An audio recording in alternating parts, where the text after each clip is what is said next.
सभी जी को जी और जी नागिन जी आपको बहुत-बहुत स्वागत है। और मैंने वो टेलीग्राम ढूँढने में टाइम लगता है तो वो मैंने कर दिया। जी मैं और शेयर कर दूं आपको स्क्रीन ताकि और भी लोग आ सके। हाँ, हाँ, बिल्कुल, बिल्कुल। जी जी वो सब जी काम अगर जल्दी कर दिया करो। आपका वैसे स्ट्रीम बहुत अच्छा रहा तो बेगम वो उनके साथ एक अपॉर्चुनिटी मैम के साथ बहुत अच्छा रहा, मैं देखता रहा यानी तो अच्छा, कमेंट नहीं, भी करता रहा।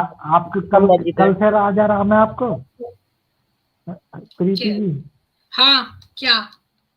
मैं ये पूछ रहा हूँ कल से राज में बहुत अलग हो गया ना। क्या चीज़ मतलब मेरे ज़्यादा फॉलोवर्स हो गए हैं क्या? हाँ, बढ़ गए आपके, देखो आप। मैं यहाँ से देख नहीं सकती, जब मैं यहाँ से निकलूँगी तब देख सकती हूँ। अच्छा अच्छा। जी हम लोग बता देते हैं। और आपने वो अ, कोड बनाया नहीं अभी? अच्छा, मैं एक बात ये कहने वाली थी, मैंने इस बारे में बहुत विचार किया और वो विचार ये है कि मैं जो हूँ वो मंदिर और मूर्ति के खिलाफ नहीं जाना चाहती हूँ, क्योंकि वो हमें हिंदुओं को जोड़ना है, उसमें और सेक्ट्स नहीं करने। अगर हम ऐसा करेंगे तो आर्य समाजी और बाकी के हिंदूज में हम फूट डाल देंगे। तो ये सही काम नहीं है। देखो, ईश्वर तो निराकार है और उसका कोई स्वरूप जो है हम देख नहीं सकते, क्योंकि उसमें सहस्रों सूर्य समान तेज है। तो हमने ईश्वर को देखा नहीं है। लेकिन जो हम निराकार पूजा करें तो वो सबसे उत्तम है। लेकिन अगर जो बेचारे लोगों को फोकस करने में प्रॉब्लम आ रही है और अगर वो मूर्ति रख के पूजा फोकस करना चाहते हैं तो उनको करने दीजिए। ईश्वर को किसी भी तरह नहीं, से आपको ध्यान करना है तो मेरा अगर मेरा मैं कहना। सत्यार्थ प्रकाश अपने नाम के आगे लगा लूंगी तो इसका मतलब ये है कि मैंने सत्यार्थ प्रकाश लिखी है। ये तो दयानंद सरस्वती जी की कृत है। तो मैं कैसे अपने नाम के आगे लगा सकती हूँ ये। और दूसरी बात ये है कि ये इसके अंदर जो है आर्य समाजी जो है वो मंत्र जाप करते हैं और वो मूर्ति के खिलाफ है। तो मैं मूर्ति के खिलाफ भी नहीं होना चाहती, मैं हिंदुओं को एकत्र करना चाहती हूँ, न कि उनको और डिवाइड। ये मैंने सोचा। नहीं, मैं मेरा कहने का मतलब ये नहीं था कि आप उनके विरोध में आए। मेरा कहने का मतलब ये है ना कि जो 40 पॉइंट है ना, कुरान वर्सेस सत्यार्थ प्रकाश, उनको आप बिल्कुल वो कर लें, जिससे हाँ, कि वो वहां तो पे। मैंने शुरू कर दिया है काम। वो मैंने शुरू कर हाँ दिया है। वो आपने मुझे जी अच्छा बताया, आप मेरे को गाइड करते रहिए और आप मेरे मॉडरेटर भी बन जाइए, सब कुछ आप जी संभालिए। पैगंबर तो कमेंट कर दो ताकि मॉडरेटर ना बना सके। मतलब मैं क्या कैसे करूं, बनाऊं, आपको कहाँ से बनाऊं? वो तो मैंने शायद कल ही वो। बना दिया था। नहीं, कल तो आपने उसको बनाया था ना, शायद ज्ञान सफर को। ज्ञान सफर को। हाँ। अच्छा। तो मैं भूल गई, उसी ने मेरे को बताया था यहाँ से बनाते हैं ना, यूट्यूब से जाके बनाते हैं शायद। यूट्यूब से बना दो, तुम भी पैगंबर कमेंट कर दो। यूट्यूब में जाओ, उसमें आपको जी। मिल जाएगा। उस पर एक बार क्लिक करोगे तो 3 डॉट होता है, वहां पे सबसे नीचे होता है मॉडरेटर का। नहीं, लाइव चैट में तो कर नहीं सकता, अब तो मुझे वहीं पे कमेंट में ही करना पड़ेगा। नहीं, हाँ, स्ट्रीम की लाइव चैट में नहीं, यूट्यूब की लाइव चैट में आप कर सकते हो। एक बार करके देखो, आ जाएगा। हाँ, मैं यूट्यूब पे जाओ। क्या करूं मैं? यूट्यूब में जाओ, यूट्यूब में लाइव चैट खोलो जो आपका हो रहा है इस समय। मैं खोलूं? हाँ, एक बार आप खोलो जरा यूट्यूब का लाइव स्ट्रीम, जो यूट्यूब में सिर्फ स्ट्रीम एडमिन नहीं, सिर्फ यूट्यूब में। पैगंबर आप ना कमेंट तो कर दो पहले। कमेंट तो कर रखा है ना, मैंने पहले भी कर रखा है। यूट्यूब में लाइव चैट में कमेंट कर रखा है मैंने। इस वाले में कहाँ किया, मैं देख रहा हूँ। अच्छा, मैं करता हूँ। हम्म, ये जो आपका हो रहा है। हो गया? हो गया हाँ ये? जो नहीं, आपका वो वाला इसमें जो हो रहा है स्ट्रीम। इसमें मेरा वाला क्यों नहीं आ रहा चैनल? आप मैंने लाइक आप कर अपना दिया। अकाउंट खोलो, अकाउंट। हाँ, योर चैलेंज। हाँ, इसमें जाइए। हाँ हाँ, ये हो रहा है, इसको जरा खोलिए वीडियो को। हाँ, इसमें इस लाइव हो रहा है, लाइव लाइव लाइव। हाँ, हाँ, हम्म, अब इसमें वो इसमें जाइए लाइव चैट में। हाँ, हाँ, ये रहा। इस पे इस पे मेरे वाले में कर दीजिए। इस पे क्लिक करिए, वो मेरे वाले कमेंट में। कहाँ है क्या?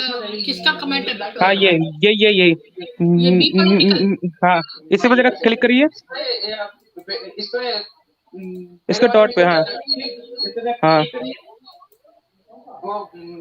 हाँ, सबसे नीचे आ गया, नहीं आ गया, आ गया सबसे नीचे, एडिट मॉडरेटर, ये रहा, हो गया। ऐसी बेगम बात को भी कर दीजिएगा जब वो आएगा, बहुत आसान है। तो कहाँ है बेगम?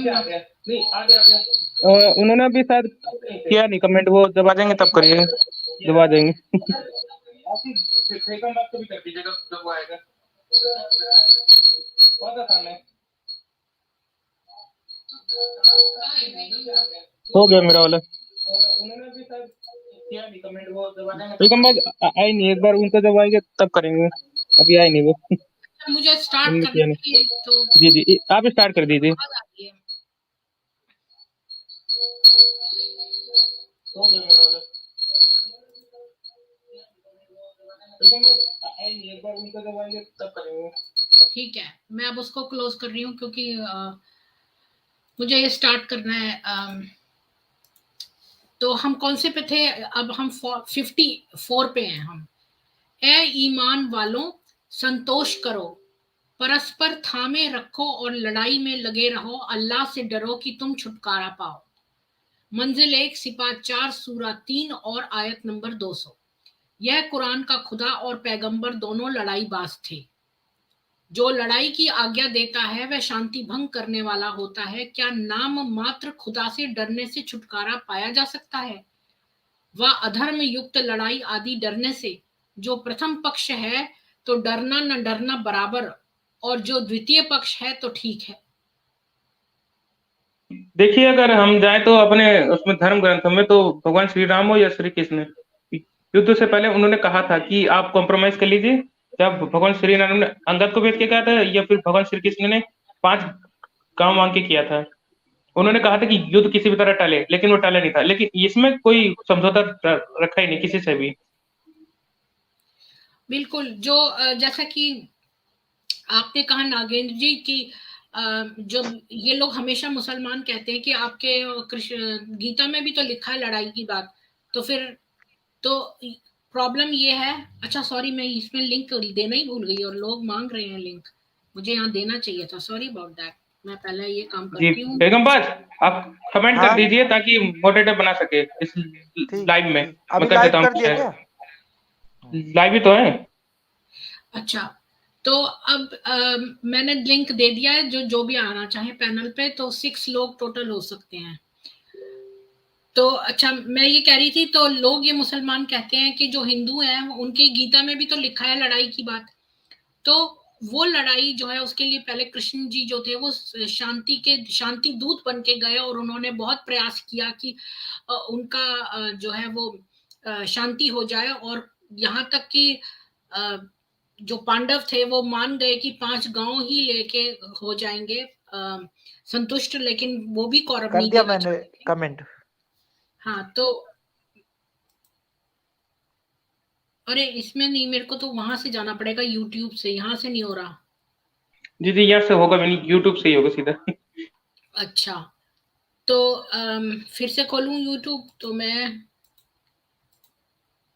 थोड़ी देर में अपोस्टेट जी भी आएंगे ग्रोसरी करके।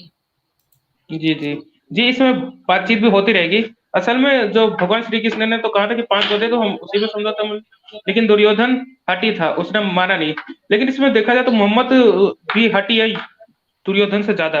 वो तो अगर कोई समझौता कर लेता है फिर भी उसको मार देते हैं, उसको छोड़ते नहीं जब तक कि काफी ना वो इस्लाम ना एक्सेप्ट कर ले। हाँ, तो ये हो रहा है ना मेरा लाइव, तो इसमें जाके मैं बेगम बाज के चैनल पे कमेंट आएगा उसमें। हाँ, ये लोड हो रहा है, धीरे धीरे है थोड़ा। हाँ, बेगमबाज लिखा, ये रहा नीचे, हाँ यही। क्या हो गया? मैं अरे हाँ, नहीं, मॉडरेटर हो गए वो। नहीं नहीं नहीं भाई, असल में आपने एडिट कर दिया, मतलब कमेंट हटा दिया, आपको एडिट से हटाना पड़ेगा पहले। हाँ, मॉडरेटर नहीं, हटा, उसमें एक तो आप करो। हाँ, मॉडरेटर एक काम बना करो, दिया था मैंने, वो देखो ऐड मॉडरेटर करा हुआ है, ठीक है। एक काम करो बेगम बाज, दोबारा कमेंट करो, मेरे ख्याल से हुआ नहीं हो शायद। गया, नहीं हो गया भाई, हो गया। हो गया, अच्छा अच्छा ठीक है। हाँ, और भी लोग जुड़ गए हैं हमारे साथ, ज्ञान सफर, सत्यार्थ प्रकाश और दीक्षित जी भी जुड़ गई हैं। तो इस बारे में क्या कहेंगे आप कि जो इसमें अल्लाह साफ साफ कह रहा है कि जो डरो और लड़ाई करो, तो ये ईश्वर कृत किताब हो ही नहीं सकती जिसमें जो है इनका ईश्वर कह रहा है लड़ने के लिए। ऐसा कौन ईश्वर होगा जो लड़ने के लिए कहेगा? नमस्कार भाइयों। नमस्कार नमस्कार। नमस्ते दीक्षित जी। और नमस्कार प्रीति जी। नहीं तो ये सही बात है, अल्लाह अगर लड़ने के लिए नहीं कहेगा तो अल्लाह आगे से आगे कैसे बढ़ेगा? इतने इतने ज्यादा देश बना दिए अल्लाह ने, तो कैसे बना दिए? लड़ाई से ही तो बनाए, जिहाद से ही तो बनाए। बिल्कुल। तो उसकी समीक्षा में जो है उसने दो बातें कही है कि जो है काफिर उनको डराने से, मतलब अल्लाह इसमें डरा रहा है, तो जो काफिर है उसके लिए डरने डराने का कोई मतलब ही नहीं है, और जो इनका इनके अपने मजहब का है तो उसको डराने से क्या फायदा।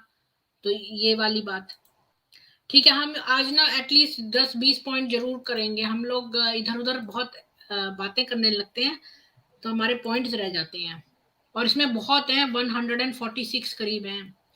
अब 56 पॉइंट देखते हैं। ये अल्लाह की हदें हैं, जो अल्लाह और उसके रसूल का कहा मानेगा वह बहिश्त में पहुंचेगा, मतलब पैराडाइज जन्नत में पहुंचेगा जिसमें नहरें चलती हैं। ये हमने कल कर नहीं लिया था। और यही बड़ा प्रयोजन है, जो अल्लाह की और उसके रसूल की आज्ञा भंग करेगा और उसकी हदों से बाहर हो जाएगा, वो सदैव रहने वाली आग में जलाया जाएगा और उसके लिए खराब करने वाला दुख है। मंजिल 1 सिपात 4 सूरा 4 और आयत नंबर 13 और 14। तो इसकी समीक्षा करी है कि खुदा ही ने मोहम्मद साहब पैगंबर को अपना शरीक कर लिया है और खुद कुरान ही में लिखा है। और देखो खुदा पैगंबर के साथ कैसा फंसा है कि जिसने बहिश्त में रसूल का साझा कर दिया है। किसी एक बात में भी मुसलमानों का खुदा स्वतंत्र नहीं तो लाशरीक कहना व्यर्थ है। ऐसी ऐसी बातें ईश्वरोक्त पुस्तक में नहीं हो सकती। कि उसने एक तो ये कहा कि जो अल्लाह और उसके रसूल का कहा मानेगा वो जन्नत में पहुंचेगा, तो उसने ऑलरेडी रसूल को जो है अपने में शरीक कर लिया, तो वो शिर्क हो गया कि अल्लाह के साथ किसी और को मत रखो, पर यहाँ रसूल अल्लाह के साथ है। और वो बहिश्त में पहुंचेगा जिसमें नहरें चलती हैं, और जो उसकी आज्ञा नहीं मानेगा उसे आग में जलाया जाएगा। अब इस बारे में क्या कोई बोले? नहीं, ये पॉइंट बहुत गजब है। जी जी बोलिए, आप बोलिए। इसमें एक पॉइंट उसमें ऐड कर रखा है इटर्नल फायर का, कि जो जन्नत की जो आग जो है वो हमेशा वाली है। ये मेरे को ऐड करना था। हाँ, वो तो हमने पहले कवर कर लिया था एक पॉइंट में कि सदैव के लिए जन्नत हो गई या सदैव के लिए नरक हो गया, मतलब दोजख हो गई। तो ये सदैव, जैसे हमारे तो पाप जितने हमने अच्छे कर्म किए तब तक हम स्वर्ग भोगते हैं, और जब हमने बुरे जितने कर्म किए उतना ही नरक भोगते हैं।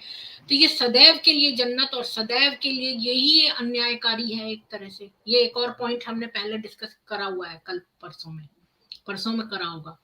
तो और ये वाला पॉइंट जो है इसमें ये कह रहा है कि आग में जलाया जाएगा, और यहाँ पर जो है पैगंबर मोहम्मद खुद अल्लाह के साथ है, तो मतलब अल्लाह के साथ शिर्क हो। प्रीति जी इस पर मेरा एक शेर है।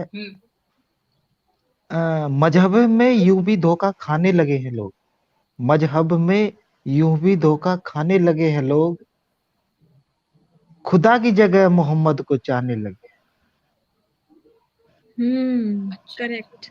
ये दीक्षित जी जो है, ये इनको मैं ऐड नहीं कर पा रही हूँ क्योंकि 6 लोग ही हो सकते हैं। दीक्षित जी ऐड है, दीक्षित जी तो ऐड है। अच्छा वो ऐड है, तो इसमें क्यों आ रहा है कि add to stream? Actually net की अच्छा, वो प्रॉब्लम हो रही है ना। आपके दो आ रहे हैं, तो मैं जी, तो एक अच्छा एक हटा दीजिए। हटा दीजिए एक को। नेट की प्रॉब्लम है ना, ये इस वजह से। हाँ ठीक है।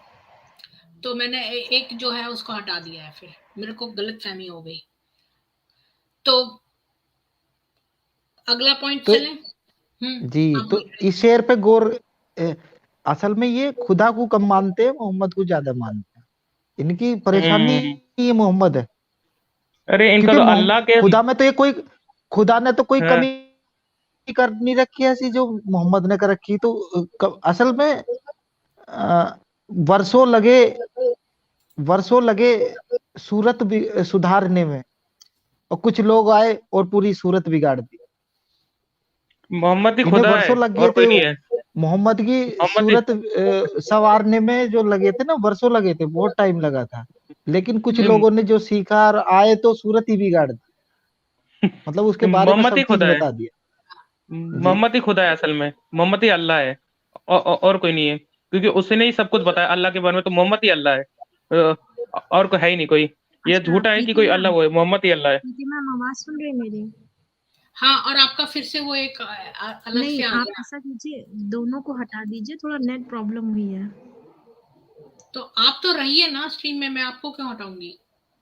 नहीं, आप दोनों को हटा देंगी तो फिर हम एक से आएंगे, वो दोनों आगे पीछे आईडी हो गई है। अच्छा, तो मैं फिर आपको हटा दूं, फिर आप दोबारा से ज्वाइन करेंगी, ये मतलब? जी जी जी। ठीक है, रिमूव कर दिया मैंने, और अब आप दोबारा से आना। अच्छा, तो ये राघव झा कह रहे हैं कि आयत 272 का जिक्र कर इजराइल आतंकवादी हमस शिया पे बॉम्बार्डिंग की, सैनिटाइजर क्लोथ डोथ 5। ये हमास है जो इजराइल से थोड़ा बच के है ना। इजराइल और हमास पर, हमास एक एक आतंकी अ, संगठन ही बोल दीजिए इसको, जो अभी इजराइल की और हमास की लड़ाई हुई थी। नहीं नहीं, वो हमास की नहीं, चल वो हमास तो चलिए उधर है। दीदी, आगे आगे चलिए दीदी, अपन को अपन को जी थोड़ा लंबा चलना है, तो टेम्पल जल्दी जल्दी रिफॉर्म चलिए। है हमारे पास, टेम्पल रिफॉर्म। इन्होंने मुझसे यस ऊपर मैम। लिंक मांगा था, वो आप ही हैं? हाँ हाँ, आप चलिए जी। अच्छा अच्छा, अच्छा अच्छा, तो मैं वही पढ़ रही थी, और दीक्षित जी आ गई हैं, तो मैं इनको ऐड कर लेती हूँ पहले। जी ठीक है, अब शेयर करती हूँ स्क्रीन, तो फिर नेक्स्ट पॉइंट डिस्कस करते हैं, क्योंकि एक बार हम ये सारे पॉइंट डिस्कस कर लेंगे तो फिर उसमें से पॉइंट्स निकालने आसान हो जाएंगे। और एक त्रसरेणु के बराबर भी अल्लाह अन्याय नहीं करता, और जो भलाई होवे उसका दुगना करके करेगा उसको। मतलब एक त्रसरेणु के बराबर भी अल्लाह अन्याय नहीं करता। मंजिल 1 सिपा 5 सूरह 4 और आयत 40। समीक्षक ने कहा है, जो एक त्रसरेणु भी खुदा अन्याय नहीं करता तो पुण्य को द्विगुण क्यों देता?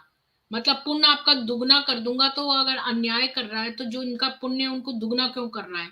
और मुसलमानों का पक्षपात क्यों करता है?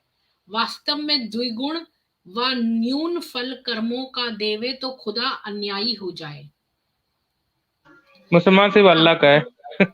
वो ये कह रहा है कि कोशिश कर रहा है कि अगर हम पाप जो पुण्य है उनका दुगना कर दें पुण्य, तो भी अन्याय है। मतलब आप क्यों कर्मों के हिसाब से उसको मिलने दो पुण्य और पाप। खुदा अगर उनके पाप या पुण्य कम ज्यादा कर रहा है तो ये तो खुद ही अन्याय की बात हो गई। तो इस बात तो से यानी कि एग्जैक्टली यही बात थी। हाँ, और ये बात कितनी सारी हमने अभी डिस्कस करी है कि खुदा पक्षपाती है, इसके बहुत सारे हो गए हैं इस बात के कि खुदा जी पक्षपाती। जी जी बहुत है। अब नेक्स्ट देखते हैं जी 59। प्रीति जी, मैं यहाँ पे ये बोलना चाहता हूँ, जैसे बायस्ड खुदा का है ना, बायस्ड खुदा, ऐसे पॉइंट, एक जितने भी बायस्ड खुदा के पॉइंट है ना, वो एक ही वो एक स्लाइड जगह में आप। निकाल। हाँ हाँ जी। ठीक है, जब तेरे पास से बाहर निकलते हैं तो तेरे कहने के सिवाय यानी विपरीत सोचते हैं। अल्लाह उनकी सलाह को लिखता है। अल्लाह ने उनकी कमाई वस्तु के कारण से उनको उल्टा किया। क्या तुम चाहते हो कि अल्लाह के गुमराह किए हुए को मार्ग पर लाओ? बस जिसको अल्लाह गुमराह करे उसको कदापि मार्ग न पावेगा। मतलब जिसको अल्लाह गुमराह कर रहा है उसको मार्ग नहीं मिलेगा। जब तेरे पास से बाहर निकलते हैं तेरे कहने के सिवाय सोचते हैं। मतलब जो जो मुसलमान है, अगर जो अल्लाह ने कहा उसके विपरीत कर सोचते हैं तो नहीं, अल्लाह आपने एक पॉइंट इसमें नोटिस नहीं किया, अल्लाह के क्या? पास कलम कलम है और हाँ उसके हाथ भी है। लिख कैसे रहा हाँ, वो लिख कैसे बिल्कुल, रहा? अगर यहाँ लिखा अगर उसके लिखा हाथ है तो उसका आकार भी है, या तो उसका आकार नहीं तो उसके हाथ नहीं है, तो फिर वो लिख नहीं पाएगा। बिल्कुल, आपने सही पकड़ा। और यहाँ पर अल्लाह ने कहा है कि जो जिनको भी अल्लाह ने गुमराह किए हुए को मार्ग पर लाओ, बस जिसको अल्लाह गुमराह करे उसको कदापि मार्ग ना पावेगा। मतलब ये ना एक इनकी ये टेंडेंसी है कि ये लोग नहीं, बोलते हैं अगर लास्ट अल्लाह ने सब कुछ किया है तो काफिर कैसे आ गए? तो ये लोग कहते हैं भाई उनको तो अल्लाह ने ही गुमराह किया है। तो ये इनके नहीं, पास चलो इसका मैं ये डिफेंस है। अगर मैं इस बात को भी मान लूं उनको तो अल्लाह ने गुमराह किया है, तो उसके हाथ नहीं बताते ना ये। अगर किसी के हाथ है तो उसका आकार है, वो नहीं, निराकार कहाँ हुए? नहीं और वो पेन, उसने इसमें पेन भी नहीं, पकड़ा है, उसने लिखा भी है। जी नहीं, उसमें एक पॉइंट ये भी तो है ना कि अल्लाह ने किसको अपनी हाथों से बनाया था, फिर कहा था कि इसको जो है सजदा करें। बिल्कुल। ये ना प्रीति जी, एडम ये को। जो हाथों वाली बात आ रही है ना, लिखने वाली और हाथों वाली, इसको तो सीधा हाथ डाल दो, बायस अलग हाथ अलग, हाँ आकार जहाँ पे निराकार की बात आ रही है ना, हाँ, बीती जी साहब एक एक साइड आप करो इनको स्लाइड कि में। इसमें पता एक, चलेगा किसमें अल्लाह का मुंह दिया है, किसमें हाथ दिए हैं, वो हाँ हाँ, और पक्षपात वाली अलग। कई जगह ऐसा भी बोला गया, कई जगह ऐसा भी बोला गया कि जन्नत में एक पैर है, एक पैर दोजख में है। कई जगह ऐसा हुआ है कि अल्लाह जाकर देख के आया कि वहां पे सबसे ज्यादा औरतें हैं जहन्नुम में, तो उसके आंखें भी है। मतलब अच्छा, एक ये चीज मेरे को कहना सत्यार्थ है प्रकाश को भी कुछ कि बोलने दें। सत्यार्थ प्रकाश जी जी, आप बोलिए। और अल्लाह ये बॉडी सिंहासन पे पार्ट्स, बैठता है तो तशरीफ भी है। बॉडी पार्ट्स ऑफ अल्लाह कहलाते हैं ये, और इसकी डिटेल भी बहुत सारी ऑनलाइन भी मिल जाती है। तो ये सब बॉडी पार्ट्स ऑफ अल्लाह कहलाते हैं। उसमें हाथ आता है, 2 राइट हैंड, एक पैर वगैरह आते हैं, और भी बहुत सारी हदीसों में है। और लेकिन इसमें जो मेन पॉइंट इस वर्स में है वो ये है कि जो गॉड है वो खुद गुमराह कर रहा है, और गॉड जिसको गुमराह कर रहा है उसको कोई रास्ता नहीं दिखा पाएगा। तो ये जो रास्ता दिखाने वाले हैं ये फालतू मेहनत करते हैं, नंबर 1। नंबर 2, गॉड गुमराह कर रहा है, तो मतलब गॉड का गुमराह करने का भी काम हो गया। अब ये हाँ, काम क्योंकि इनके सैतान पास को भी दे डिफेंस रखा है। नहीं है ना। इनके पास कोई डिफेंस नहीं है। अगर ये लोग कहें कि कोई लोग प्रश्न पूछते हैं तो पर ये काफिर तो बड़ा मजे कर रहा है, तो ये कहते हैं जिसको तो अल्लाह ने ही, मतलब ये जो नहीं कन्वर्ट हो पा रहा है उसका ये डिफेंस देते हैं कि भाई ये इसलिए नहीं कन्वर्ट हो पा रहा है क्योंकि अल्लाह ने ही इसको गुमराह कर रखा है। तो तुम कितना भी ट्राई कर लो, ये मुसलमान नहीं बनेगा। मतलब जी शैतान का काम अल्लाह क्यों ये करता है? ये दोनों हाँ काम जो है, हाँ, ये बात सैतान भी भी है। गुमराह करता है और अल्लाह भी इन दोनों रिलीजन में गुमराह करता है। हाँ, और और अल्लाह अल्लाह भी जिसको गुमराह गुमराह कर रहा करता है है और उसको कोई शैतान भी। रास्ता नहीं दिखाता। बिल्कुल, आपने सही पकड़ा कि शैतान भी गुमराह कर रहा है और अल्लाह भी कर रहा है। तो फिर अल्लाह और शैतान में फर्क ही क्या रहा? फर्क है ना, अल्लाह नहीं, बायस, अब बायस हमको है, क्या लग रहा शैतान, है, शैतान बायस नहीं है। यहाँ प्रीति तो जी, अल्लाह अल्लाह बायस क्या है। शैतान लग से रहा है, बड़ा शैतान है। प्रीति जी, हमको क्या और लग रहा अल्लाह है, शैतान से हम भी बड़ा काफिर, शैतान है। जी, मैं ये कह रही हूँ, हमको ये लग रहा है अब हम लोग बन गए हैं गेंद, यानी हम लोग हैं काफिर और हम लोग गेंद है। जो एक बार अल्लाह खेलता है तो एक बार शैतान खेलता है। शैतान और अल्लाह मिलकर हमारे साथ ही खेलेंगे। हाँ हाँ, हमको और मतलब हम हमको बना फुटबॉल है इन दोनों के दिया। बीच की। बिल्कुल। अब अगला पॉइंट देखते हैं। इसमें अपोस्टेट जी भी आएंगे थोड़ी देर में, मैंने उनको बुलाया था। ये क्या है? 57, जब तेरे पास से बाहर निकलते हैं तो तेरे कहने के सिवाय विपरीत। ये तो मैंने लिख ही दिया। अच्छा हाँ, इसकी समीक्षा नहीं पढ़ी मैंने। हाँ, बस जिसको समीक्षा अल्लाह पड़ी। गुमराह करे उसको कदापि मार्ग न पाए। अब देखें दयानंद सरस्वती जी क्या लिखते हैं, जो अल्लाह बातों को लिख बहीकाता बनाता जाता है तो सर्वज्ञ नहीं। यानी कि वो जैसे आपने ठीक बोला, जैसे अल्लाह की हाथ है वो लिखता जा रहा है, तो मतलब वो सर्वज्ञ नहीं। जो सर्वज्ञ है तो लिखने का क्या काम? और जो मुसलमान कहते हैं कि शैतान ही सबको बहकाने से दुष्ट हुआ है, तो जब खुदा ही जीवों को गुमराह करता है तो खुदा और शैतान में क्या भेद रहा? हाँ, इतना भेद कह सकते हैं कि खुदा बड़ा शैतान व छोटा शैतान, क्योंकि मुसलमानों ही का कौल है कि जो बहकाता है वही शैतान है। तो इस प्रतिज्ञा से खुदा को भी शैतान बना दिया। बिल्कुल सही, ये तो लेनी ये चाहिए जरूर। बात ये हाँ बात बिल्कुल 100% कि हाँ, असली खुदा ही असली शैतान है, क्योंकि उसने वो शैतान को ज्यादा बनाया बड़ा और शैतान है, वो शैतान बड़ा का काम दिया शैतान है। सबको गुमराह करने का। हाँ, और जो शैतान है वो तो छोटा शैतान है और खुदा बड़ा शैतान है। मतलब गंगाधरी शक्तिमान है, शक्तिमानी गंगाधरी है। हाँ, वो तो नहीं वो मोहम्मद तो और नहीं उसके है, लिए, अल्लाह यहाँ के कुछ लिए, और जो कह रहे हैं। गंगाधर वाली यहाँ बात। ये कह रहे हैं कि जो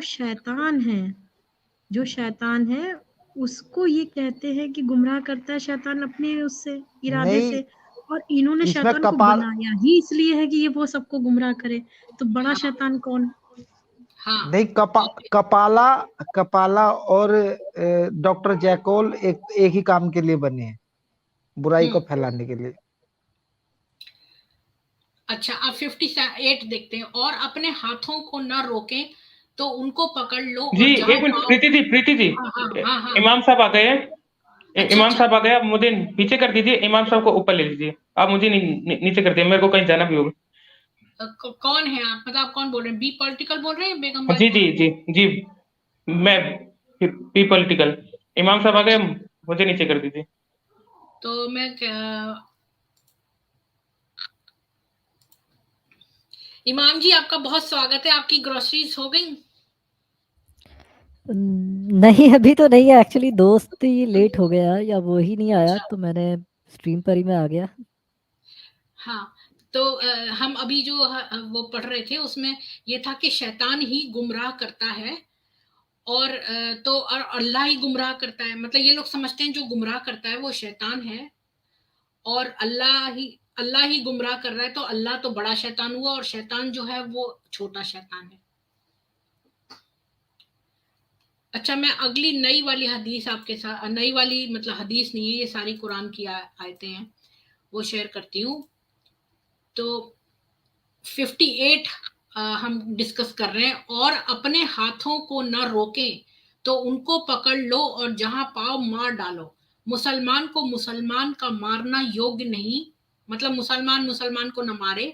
जो कोई अनजाने से मार डाले, बस एक गर्दन मुसलमान का छोड़ना है, और खून बहा उन लोगों की ओर से सौंपी हुई जो उस कौम से हुए। ये किसी ने गूगल पे ट्रांसलेट किया है हिंदी में। तुम्हारे लिए दान कर देंगे जो दुश्मन की कौम से है, और जो कोई मुसलमान को जानकर मार डाले वह सदैव काल दोजख में रहेगा, और उस पर अल्लाह का क्रोध और लानत है। तो ये यहां से समझ में आ गई, या एक्चुअल कुरान खोल के मैं निकालूं आयत? तो इसका अब समीक्षक ने, इमाम हाँ, ये मैं कुरान खोल देती हूँ। अगर आप चाहते हैं तो मैं कुरान खोल देती हूँ। सॉरी, इस पे नहीं, दूसरे उस पे नहीं, खोलूंगा। समझ में आ गया वो वर्ड्स, वो अच्छा, बहुत कॉमन ठीक है। चीज है वो। हाँ, और आपके लिए मतलब बाकी लोगों के लिए, आप तो खैर अब सारी जानते ही है कुरान की आयतें। मतलब ये कि जो मुसलमान की गर्दन अगर छोड़ दी, ये कुछ अजीब तरह से लिखा है, एक गर्दन मुसलमान का छोड़ना, और खून बहा उन लोगों की ओर सौंपी हुई उस कौम से होवे, तुम्हारे लिए दान कर देंगे जो दुश्मन की कौम से हैं। और जो कोई जी प्रीति मुसलमान जी, को जानकर, इसमें इसमें ये कहना चाह रहे, सिर्फ मुसलमान को छोड़ना है, बाकी सबकी गर्दनें उड़ा दो, हाँ, अगर वो और अगर वो अल्लाह को नहीं मानते। हाँ, और अगर गलती से कोई मुसलमान को छोड़ दिया, मार दिया तो कोई नहीं, लेकिन जो कोई मुसलमान को जानकर मार डाले वह सदैव काल दोजख में रहेगा, और उस पर नहीं, अल्लाह ऐसा का होता है क्रोध ना, और लानत है। इसमें इसमें ऐसा होता है ना, आप भीड़ में बम बांध के बैठ पड़ गए, मतलब हाँ, चले गए भीड़ में, तो एक आध मुसलमान भी मर जाता है तो कोई दिक्कत नहीं है, लेकिन उड़ा हाँ, दो उन्हें। पर अगर कोई मुसलमान कुछ जानकर मार दे तो वो काल दोजख में रहेगा, और उस पर अल्लाह का क्रोध और लानत है। तो दयानंद सरस्वती जी ने समीक्षा की है इसका। अब देखिए महापक्षपात की बात, कि जो मुसलमान न हो उसको जहां पाओ मार डालो, और मुसलमानों को न मारना। भूल से मुसलमानों के मारने से प्रायश्चित, और अन्य को मारने से जन्नत मिलेगा। ऐसे उपदेश को कुएं में डालना चाहिए। ऐसे ऐसे जी पुस्तक, ऐसे ऐसे पैगंबर, ऐसे ऐसे खुदा, और ऐसे ऐसे मत से सिवाय हानि के कुछ लाभ नहीं। ऐसों का न होना अच्छा, और ऐसे प्रामादिक मतों से बुद्धिमानों को अलग रहकर वेदोक्त सब बातों को मानना चाहिए, क्योंकि उसमें असत्य किंचित मात्र भी नहीं है। और जो मुसलमान को मारे उसको दोजख मिले, और दूसरे मत वाले कहते हैं कि मुसलमान को मारे तो स्वर्ग मिले। अब कहो इन दोनों मतों में से किसको माने, किसको छोड़े? किंतु ऐसे मूढ़ प्रकल्पित मतों को छोड़कर वेदोक्त मत स्वीकार करने योग्य सब मनुष्यों के लिए है कि जिसमें आर्य मार्ग अर्थात श्रेष्ठ पुरुषों के मार्ग में चलना और दस्यु अर्थात दुष्टों के मार्ग से अलग रहना लिखा है सर्वोत्तम है। अपोस्टेट जी, आप क्या कहना चाहेंगे? कुरान में जैसे गुमराही की बात आई, उसमें खुद कई जगह आया कि हमने इस हक़ को नाज़िल किया, अब अल्लाह जिसे चाहता है इससे हिदायत देता है, जिसे चाहता है गुमराह करता है। यानी ऊपर वाला खुद कुरान के बारे में कह रहा है। दुनिया की किसी किताब ने ये बात नहीं कही कि वो किसी किताब पक्षपात करता है।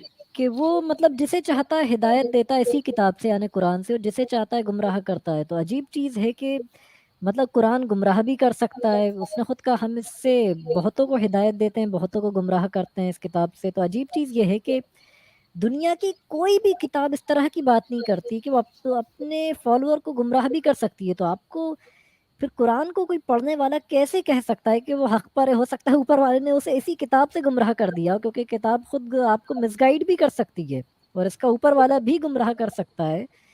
तो अच्छा इमाम जी, इसमें एक बात मैं पॉइंट कहूँगी कि जैसे मैं काफिर हूँ तो मुझे गुमराह तो अल्लाह ने किया, ठीक है, अल्लाह चाहता है कि हम गुमराह रहें। फिर हम लोग को मुस्लिम मार भी इसलिए देंगे क्योंकि हम लोग अल्लाह को नहीं मान रहे। तो यानी हम लोग तो हर तरह से मतलब गुमराही भी अल्लाह ने किया और अल्लाह ही ये भी कह रहा कि भाई इन्हें मार भी दो।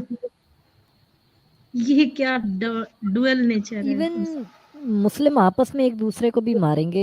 ये हालत है कि खुद मोहम्मद ने ये कहा कि नसाई में और सुनन नबी दाऊद में मतलब हदीस आती हैं, और हदीस सुनन नबी दाऊद में 4252 और इब्न माजा में 3952 के शोबान नाम का एक सहाबी है। तो वो कहता है कि मोहम्मद ने फरमाया कि ऊपर वाले ने मेरे सामने ज़मीन को लपेट दिया, ठीक है, यानी ज़मीन जैसे चपटी हो, ज़मीन को लपेट दिया और मुझे उसके दोनों कोने दिखा दिए।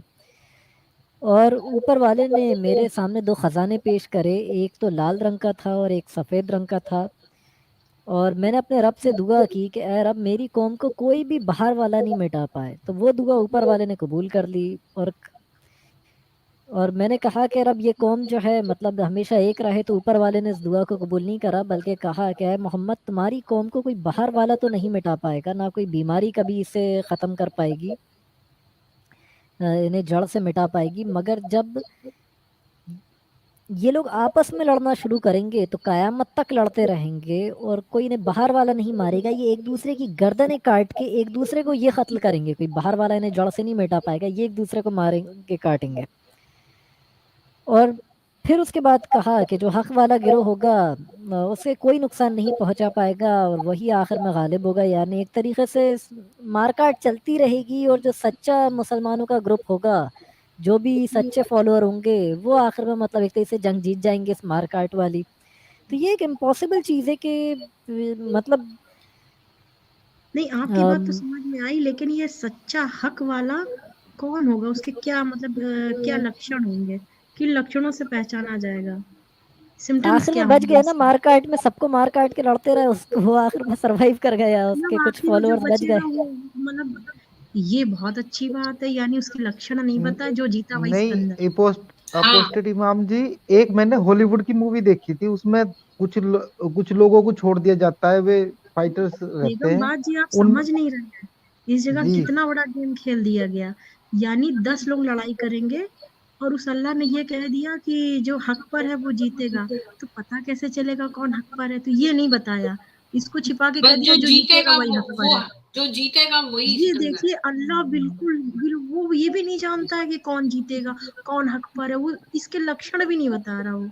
अब ये नहीं देखिए दीक्षित कितना जी, असल में ऐसा है ना, खेल। इसमें क्या है, आपको पता है, कोई आता है बोलता है कि तुम्हारी वो भविष्य बताता है, तो बोलता है जब थोड़ी एज उसकी 32-33 के आसपास आ जाती है, पूछता है कि भाई तुम्हारी एक बार शादी होने वाली थी लेकिन वो टूट गई। तो भाई एक आध बार तो सभी के ही उस टाइम तक रिश्ता कहीं ना कहीं से बात होती ही है कि भाई कहीं उनने सुनी ली है, उनको यार यहाँ से बात हो सकती है।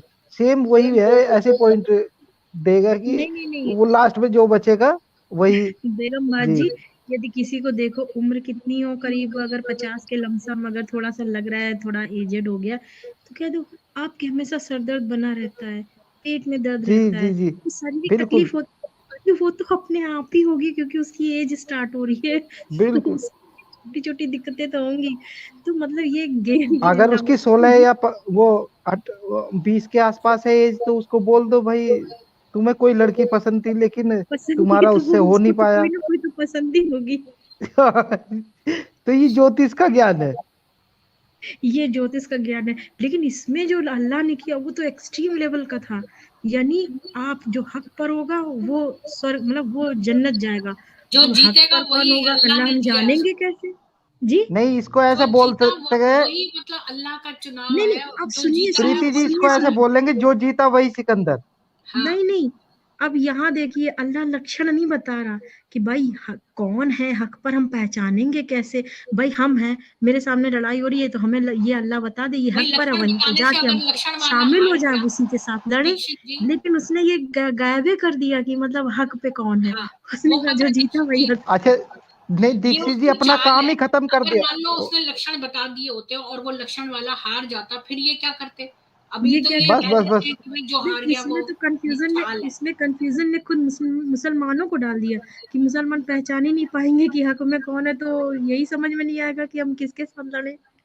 ये तो राघव जान ने ठीक बोला है कि जो कुरैश कबीला जिसमें कि वो मोहम्मद खुद का था, वही मतलब सबसे बेस्ट है उनके हिसाब से।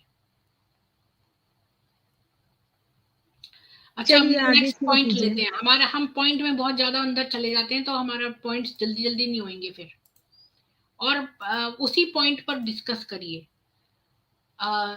59 है, और शिक्षा प्रकट होने के पीछे जिसने रसूल से विरोध किया और मुसलमानों से विरुद्ध पक्ष किया, अवश्य हम उनको दोजख में भेजेंगे।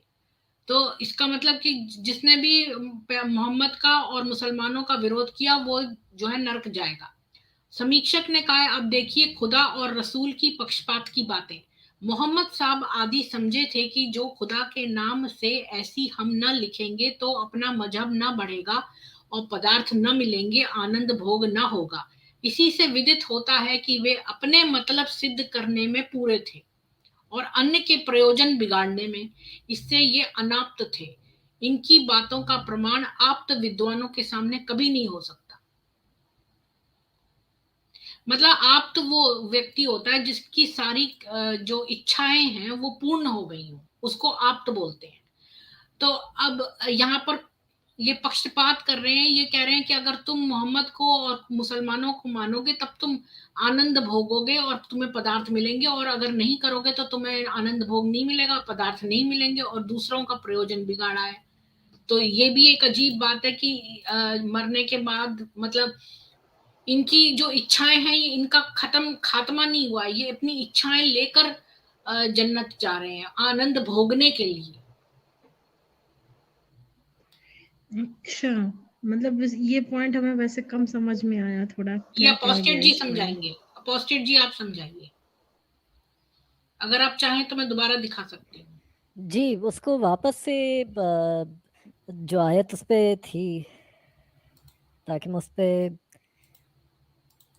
आयत ये है कि अगर आप चाहें तो मैं कुरान खोल के दिखा सकती हूँ। नहीं, वो समझ गया कि जब अल्लाह और उसके रसूल की तरफ से कोई बात वाजे हो जाए तो फिर उसके बाद किसी के लिए मतलब मुसलमान के लिए ये चीज़ जो है वो जायज़ नहीं कि वो जो है उसकी खिलाफ वर्जी करे। और यकीनन अल्लाह जो है जो उसे दोज़ख में भेज देगा। तो अब इस पे यही वो चल रहा है कि मतलब अजीब चीज़ ये कि जो मोहम्मद कहाँ से आ गया? अगर ऊपर वाले का ही सब कुछ होता तो बीच में मोहम्मद कहाँ से घुसा? होता हाँ, ये था कि जो ऊपर वाले का हुक्म नहीं माने वो जहन्नम में जाएगा, बट जो ऊपर वाले का और उसके नबी का नहीं माने मतलब नहीं, ये अपने आप को एसोसिएट कर दिया, अपनी भी चला सकें ताकि उसके नाम पे। अपोस्टेट इमाम जी, इसमें ना ये बाई मिस्टेक मोहम्मद ने अपने आप को ही लिख लिया यहाँ पे। ये एक बड़ी मिस्टेक है कि कुरान में वो हर जगह जो है ना अल्लाह की आड़ ले रहे थे, लेकिन यहाँ पे वो आड़ लेना भूल गए। ये भी पॉइंट है एक। और जिसने मोहम्मद का विरोध किया और मुसलमानों के विरोध पक्ष किया तो वो दोजख जाएगा। और जो वो समीक्षक है, जो दीक्षित जी आपको समझ में नहीं आया वो मैं बता देती हूँ। समीक्षक ये कह रहा है कि जब हम जन्नत जाते हैं तब एक्चुअली हमारी सारी इच्छाएं जो हैं वो पूर्ण होने के बाद हम जाते हैं, तो हम आप्त होते हैं, मतलब, और जो ईश्वर है वो आप्त है, मतलब उसकी इच्छाएं नहीं है जो वहाँ भोग हो रहा है और बड़े पदार्थ मिल रहे हैं और आनंद भोग हो रहा है, और ऐसा नहीं है। हम वो भोगने के लिए जन्नत नहीं है। समझ गए, अब मुझे समझ में आया। एक्चुअली ये दयानंद सरस्वती जी ने यहाँ पे वेद का और उसका कॉम्बिनेशन में हाँ, बताया है कि जिस तरह कंपेयर वेदों में किया है। क्या होता है कि बिल्कुल आप निश्चल हो जाते हैं, यानी आप में जब बिल्कुल शून्य हो जाते हैं, जब तब आप बिल्कुल उस महत्ता ब्रह्म को स्वरूप पहुंच हो जाते जाते हैं, हैं, तब आप स्वर्ग की प्राप्ति करते हैं। तो आपको लेकिन वहाँ यहाँ आनंद पे की जो अल्लाह अनुभूति है, होती है। जी जी जी, लेकिन हाँ, यहाँ का जो अल्लाह है वो आपको इन सब से ना करके आपको आनंद देने के लिए आपकी जो है पदार्थों का वो आनंद, मतलब वही भोग वस्तुएं। पदार्थों 72 हूर वगैरह उनका आनंद देने के लिए आपको जन्नत में मतलब भेज रहा है, जबकि वो औरत और जन्नत खाने वैसी का जन्नत भोग। नहीं है। जी हाँ, जी जी, नहीं समझ तो में आ गया, अब अभी समझ में मैंने आ गया। उपनिषदों में उन्होंने पढ़ा था कि कंपेयर में एक आप्त साथ बोल दिया होना ना, पड़ता है। नहीं उन्होंने कंपेयर कर दिया ना, तो मुझे हाँ, दिमाग में कुछ बिल्कुल। अब जब आपने पढ़ा तब मैं याद आया कि हमारी मतलब जो हमारा स्वर्ग है और उनका जो जन्नत है उन दोनों में अंतर को उन्होंने स्पष्ट किया है।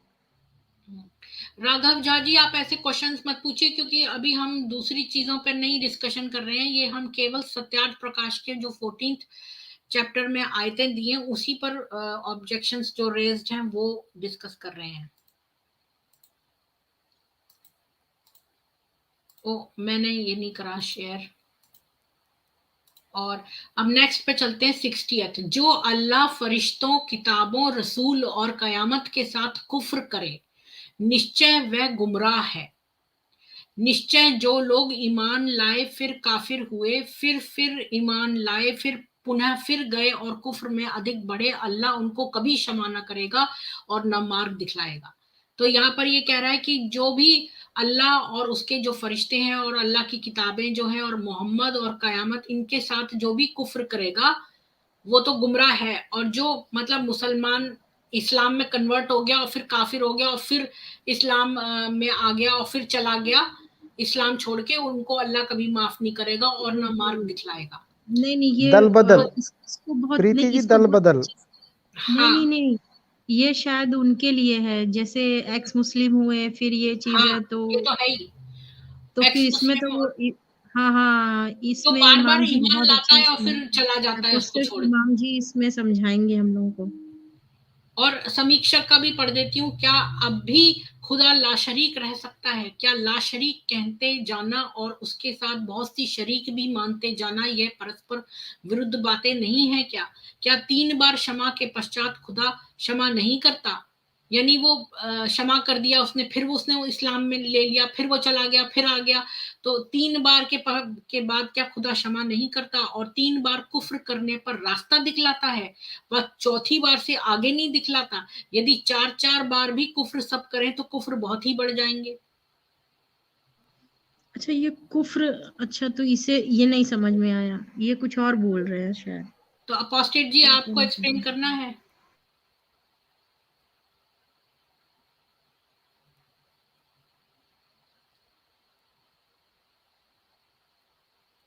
इसको मैं आप एक एक्सप्लेन कर काम करो, सकती हूँ। हाँ हाँ नहीं आप एक काम करें, ये जो वो दिया हुआ ना कौन से पेज नंबर पे क्या है, तो इसकी ओरिजिनल आयत हाँ क्या है ठीक है, ये मैं जरा खोल देती हूँ। निकालिए। तो यह है सूरा 4 की आयत 136 और 137। तो सूरा 4 की मैं खोल देती हूँ, मेरे पास हिंदी की कुरान है।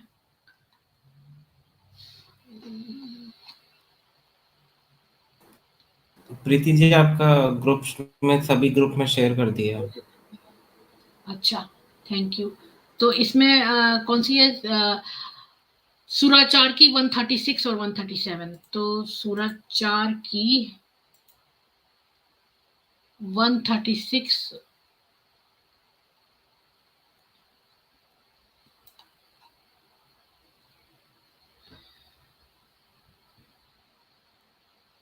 तो इसमें ना नंबरिंग कुछ गलत सी दी हुई है। नहीं, ये वाली ठीक है।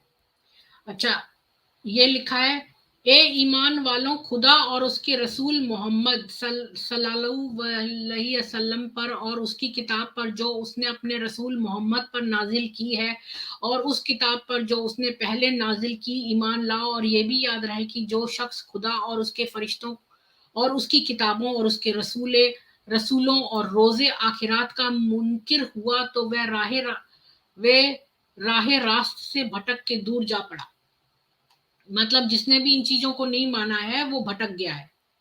एक तो ये बात, और दूसरी बात कि बेशक जो लोग ईमान लाए इसके बाद फिर काफिर हो गए, फिर ईमान लाए और इसके बाद फिर काफिर हो गए और कुफ्र में बढ़ते चले गए, तो खुदा उनकी मगरिफत करेगा और ना उन्हें रास्त की हिदायत करेगा। मतलब जो कम एंड गो 3 बार हो गए, उसके बाद खुदा जो है उनको कभी राह पे नहीं लाएगा, बल्कि कोई हिदायत नहीं देगा। तो जो समीक्षक है वो ये कह रहा है कि क्या 3 बार के क्षमा करने के बाद चौथी बार जो है अल्लाह अपना वो बदल देगा और उसको हिदायत नहीं करेगा? तो ये वाली बात है। क्या वो चौथी बार के बाद आगे नहीं दिखलाता? मतलब 3 बार ही क्षमा करेगा, उसके बाद चौथी बार नहीं करेगा। इस बारे में कुछ किसी को कहना है? अपोस्टेट जी आप? जी, मुझे लगता है दयानंद सरस्वती काफी गहराई में सोचते थे उस जमाने में। हाँ, बिल्कुल। गहराई में जी, अगर गहराई में ना सोचते तो ये इतना, उस टाइम पे कौन इतनी हिम्मत कर सकता था कि कुरान को डिबंक करे। जी हाँ, इसमें 1873 तीन चीजें इंक्लूड हो रही हैं कि अल्लाह मतलब गॉड, उसका रसूल या नबी जो भी वो वर्ड यूज किया है, जैसे कि मैं मोहम्मद आएगा, अब डिटेल में नहीं बता रखा है कितने नबी उसमें इंक्लूड हैं, और उनकी बुक्स। तो इन 3 चीजों पे ईमान लाना है और फिर बाकी काम करना है। और उसके नीचे अपोस्टेट वाली जी, बस में है कि जो अपोस्टेट जी आप क्या कहेंगे?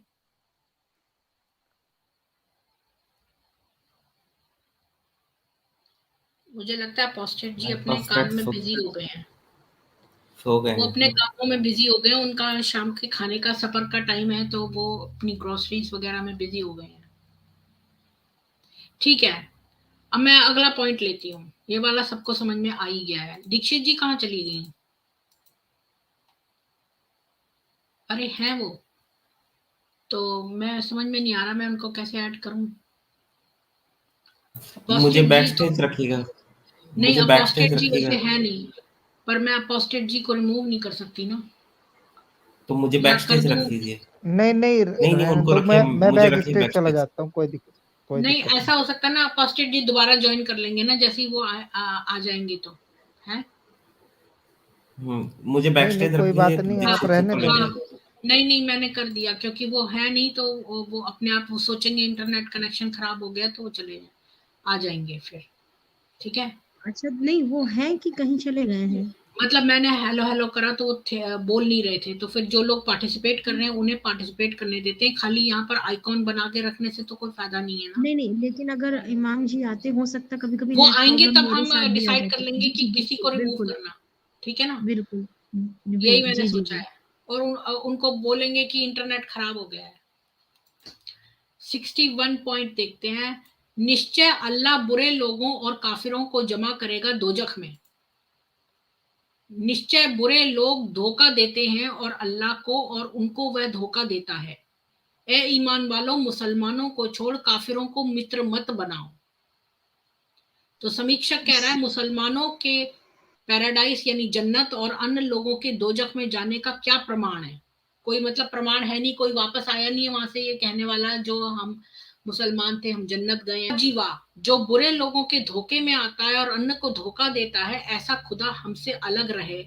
किंतु जो धोखेबाज है उनसे जाकर मेल करे और वे उनसे मेल करें, क्योंकि यादृशी शीतला देवी त्रादृश खरवाहना, जैसे को तैसा मिले तभी निर्वाह होता है। जिसका खुदा धोखेबाज है उसके उपासक लोग धोखेबाज क्यों ना हो।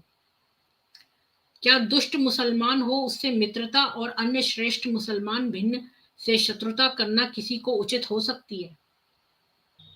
प्रीति जी, हम्म, इमाम जी आ गए हैं, उन्होंने राइट डाउन किया कि आई एम बैक, तो आप अच्छा ठीक है।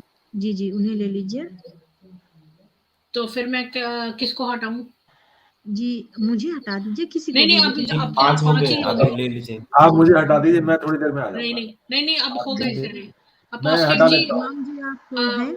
इमाम जी तो आ गए हैं लाइन पे। किसी को हमारे पास 6 लोग हो सकते हैं एट अ टाइम, तो कोई नहीं।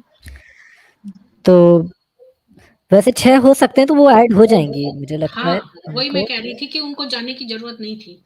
इमाम जी, एक बात अगर मुझे वो भी है करनी थी तो आ आपसे। जाए। जी सर। तो हाँ, मेरी ना 30 वो 30 को वो है, काफिरों पे इसकी स्ट्रीम है। मतलब काफिरों के लिए क्या है कुरान में गिफ्ट, क्या खुदा ने, क्या मोहम्मद जी ने गिफ्ट दिया है काफिरों को, उस पे ही मेरी है। तो उस पे 30 तारीख को। जी। अच्छा, अपोस्टेट जी, आप जब चले गए थे तो हमने ये, मैं आपसे शेयर करती हूँ, ये वाली हम आयत डिस्कस कर रहे थे कि जिसमें लिखा है कि निश्चय अल्लाह बुरे लोगों को और काफिरों को जमा करेगा दोजख में। निश्चय बुरे लोग धोखा देते हैं अल्लाह को, और उनको वह धोखा देता है। ए ईमान वालों, मुसलमानों को छोड़ काफिरों को मित्र मत बनाओ। तो दयानंद सरस्वती जी लिखते हैं, मुसलमानों के बहिश्त यानी जन्नत और अन्य लोगों के दोजख में जाने का क्या प्रमाण है? किसी ने आके वहां से प्रमाण तो दिया नहीं है, प्रूफ तो दिया नहीं है। वाह जी वाह, जो बुरे लोगों के धोखे में आता है और अन्य को धोखा देता है, ऐसा खुदा हमसे अलग रहे, किंतु जो धोखेबाज है उनसे जाकर मेल करें और वे उससे मेल करें, क्योंकि यादृशी शीतला देवी त्रादृशः खरवाहना। मतलब जैसे को तैसा मिले तभी निर्वाह होता है।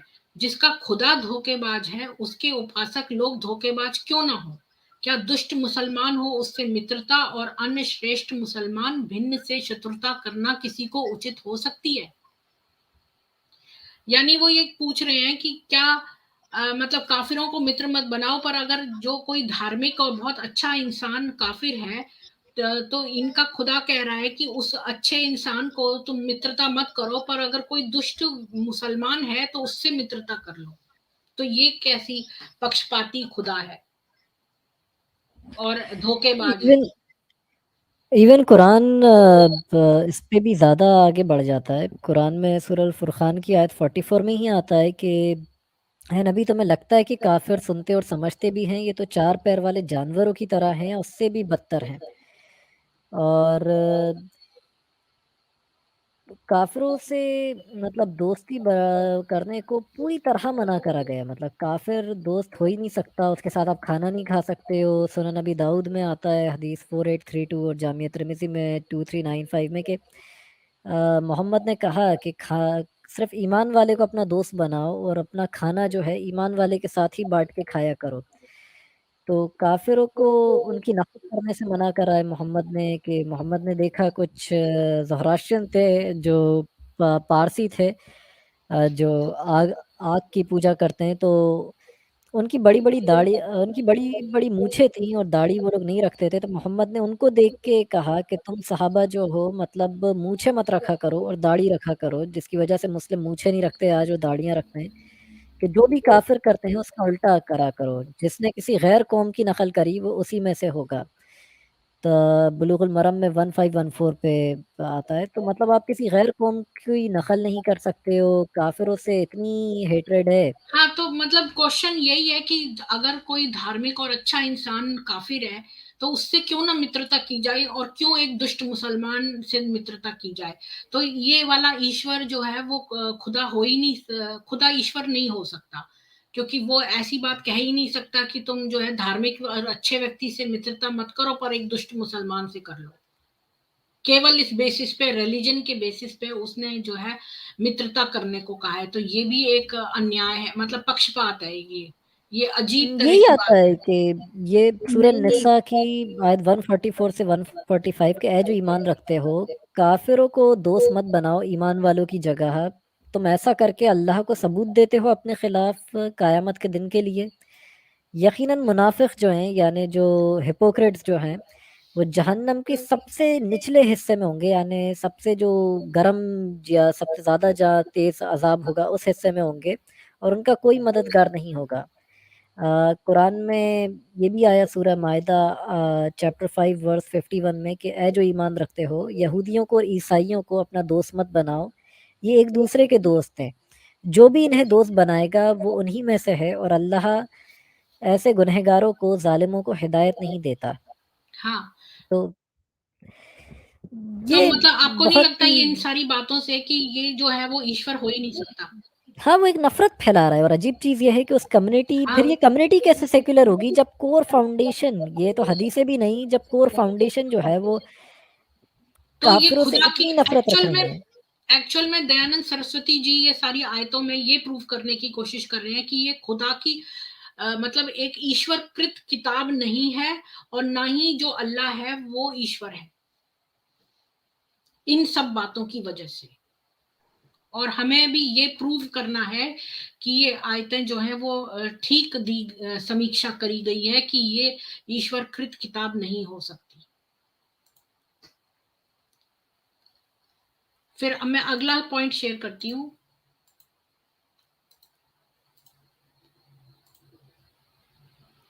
अगला पॉइंट है 62nd।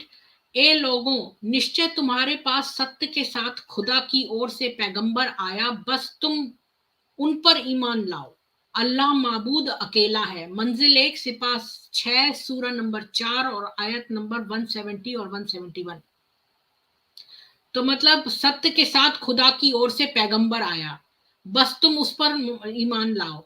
अल्लाह माबूद अकेला है, तो मतलब मोहम्मद पर ईमान लाओ। तो समीक्षक दयानंद सरस्वती कह रहे हैं, क्या जब पैगंबरों पर ईमान लाना लिखा तो ईमान में पैगंबर खुदा का शरीक अर्थात साजी हुआ व नहीं? जब अल्लाह एक देशी है, व्यापक नहीं, तभी तो उसके पास से पैगंबर आते जाते हैं, तो वह ईश्वर भी नहीं हो सकता। कहीं सर्वदेशी लिखते हैं, कहीं एक देशी। इससे विदित होता है कि कुरान एक का बनाया नहीं किंतु बहुतों ने बनाया है। एक तो इमाम जी, मैं आपसे ये कहना चाहती हूँ कि मैंने कई जगहों पर देखा कि इसमें लिखा है कि है ना, आप, मैं यही देख रही थी कहीं आप चले तो नहीं गए। तो इमाम जी, एक तो ये बात लिखी है दयानंद सरस्वती जी ने कि अल्लाह जो है उसको पैगंबर की जरूरत ही क्या पड़ी, और उसने पैगंबर हर जगह अल्लाह और पैगंबर साथ साथ दिए, तो मतलब अल्लाह के साथ शिर्क मत करो, पर पैगंबर को जोड़कर तो शिर्क हो ही गया, तो वो ला शरीक नहीं है। इस बारे में आप क्या कहेंगे? एक्चुअली कुरान क्लियरली दिखाता है कि हर जगह इताअत करो अल्लाह की और उसके रसूल की, मतलब अल्लाह को मानो, अल्लाह के आदेश को मानो, उसके रसूल के आदेश को मानो। मतलब अलग पता चलता है कि अल्लाह के आदेश को मानो, सिर्फ ये क्यों नहीं, मतलब जब वो ऊपर वाला है, जब वो कहता है कि मेरे सिवा किसी को पूजो मत, मेरे सिवा किसी की मानो मत, तो फिर ये बीच में हर जगह मतलब साथ साथ ये मोहम्मद जो है क्यों उसके है, मतलब तो ऊपर वाला ही एक तरीके से, कहीं वो कहता है मेरे सिवा किसी के आगे झुको मत, वो ये भी कहता है कि फरिश्तों से आदम को सजदा करो, यानी पहले इंसान के आगे माथा टेको। तो वो खुद शिर्क करवाता है ऊपर वाला जो इमाम है जी एक क्वेश्चन है मेरा, इमाम जी एक क्वेश्चन है मेरा, पूरे कुरान में अल्लाह कहना क्या चाहता है? पूरे कुरान में आखिर वो क्या चीज है जो वो कहना चाहता है? वो बस ये कहना चाहता है कि काफिर को मारो, उनसे छोटे बन के, ताकि वो जिजिया दें, उन्हें दोस्त मत बनाओ, वो जहन्नम में हमेशा रहेंगे। और फिर उसके एक तो ये चीज़ हो गई, दो ही चीज़ें कह रहा है वो, एक तो फर्स्ट ये हो गई, और फिर दूसरी हो गई कि मोहम्मद की अय्याशी देख रहा है वो कि किसी तरह अल्लाह को उसका हक अदा करो, अल्लाह ज़कात दो ये, और उसके बाद मोहम्मद जो है मतलब वो इस हाँ, लड़की मुझे से भी शादी लगा कर सकते हैं, इससे कि उससे पूरी जैद अपनी कुरान बीवी को तलाक दे दे ताकि वो उससे शादी कर लें, और नबी पूरी अपने। कुरान में अल्लाह कुछ नहीं कहना चाहता, सिर्फ ये कह रहा है कि मोहम्मद को देखो, बस। हाँ, बस मोहम्मद एक को तरह से मारो। दूसरों को लूटो मारो और उसके बाद मोहम्मद जो है वो अय्याशी करे, शादियां करे और ये करे। बस 2 चीजों की वो है कि मोहम्मद की जो ऊपर वाला मोहम्मद का मैसेज है वही मेरा मैसेज है। तो मोहम्मद को मैं जोड़ के अल्लाह ने शिर्क तो हो ही गया ना, मतलब अल्लाह जो है वो अकेला नहीं रहा बल्कि उसके साथ कुछ और जुड़ गया। अगर मोहम्मद को जोड़ते हैं तो शिर्क तो अपने आप ही हो गया। नहीं, वो जो चुटकुला है वो बिल्कुल सही है ना, कि what is a message of God, obey the messenger, बस हाँ यही पूरा कुरान है। इसमें मैं हाँ कुछ ऐड करना चाहूँगा कि जी अभी जैसे हमारे जो स्कॉलर्स हैं जैसे सचवाली जी वगैरह हैं, तो उन्होंने थ्योरीज नई जो चीज़ें उन्होंने फाइंड आउट करके दी हैं कि अल्लाह पूरे कुरान में कहीं है ही नहीं है, कहीं अल्लाह प्रेजेंट ही नहीं है। तो हमको भी वो चीज़ अडॉप्ट करनी चाहिए कि हमको भी वही वर्ड यूज़ करने चाहिए कि कुरान के लिखने वाले क्या कह रहे हैं, ना कि हम अल्लाह पे डाल दें। क्योंकि ये चीज़ हमारे सामने आ गई है कि अल्लाह पूरे कुरान में कहीं बात डायरेक्टली नहीं कर रहा है, तो हम वही इनडायरेक्टली वर्ड यूज़ करें तो उसकी क्या हैबिट हो जाएगी कि अल्लाह नहीं लिख रहा है, ये अल्लाह सब सिर्फ एक ही राइटर्स बार लिख आया रहे हैं। है, और अल्लाह सिर्फ एक बार आया, वो कह रहा है कि मोहम्मद को मानो, बस। अच्छा, मैं नेक्स्ट पॉइंट पे चलती हूँ।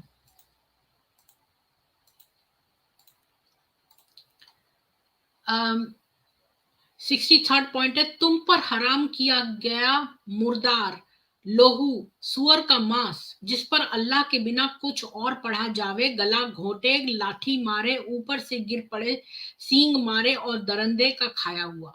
इसको ठीक से पढ़ना पड़ेगा। यह सूरा 5 आयत 3, मैं खोल देती हूँ। सूरा 5 आयत 3, तो सूरा 5 और आयत नंबर 3 शुरू में ही होगी।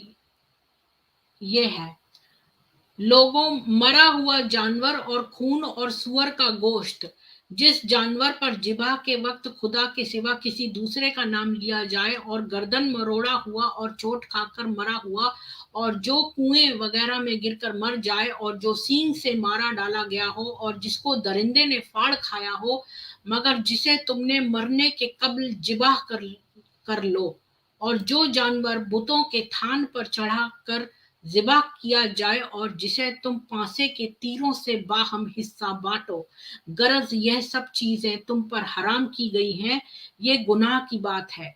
मुसलमानों, अब तो कुफ्फार तुम्हारे दीन से फिर जाने से मायूस हो गए, तो तुम उनसे तो डरो ही नहीं बल्कि सिर्फ मुझी से डरो।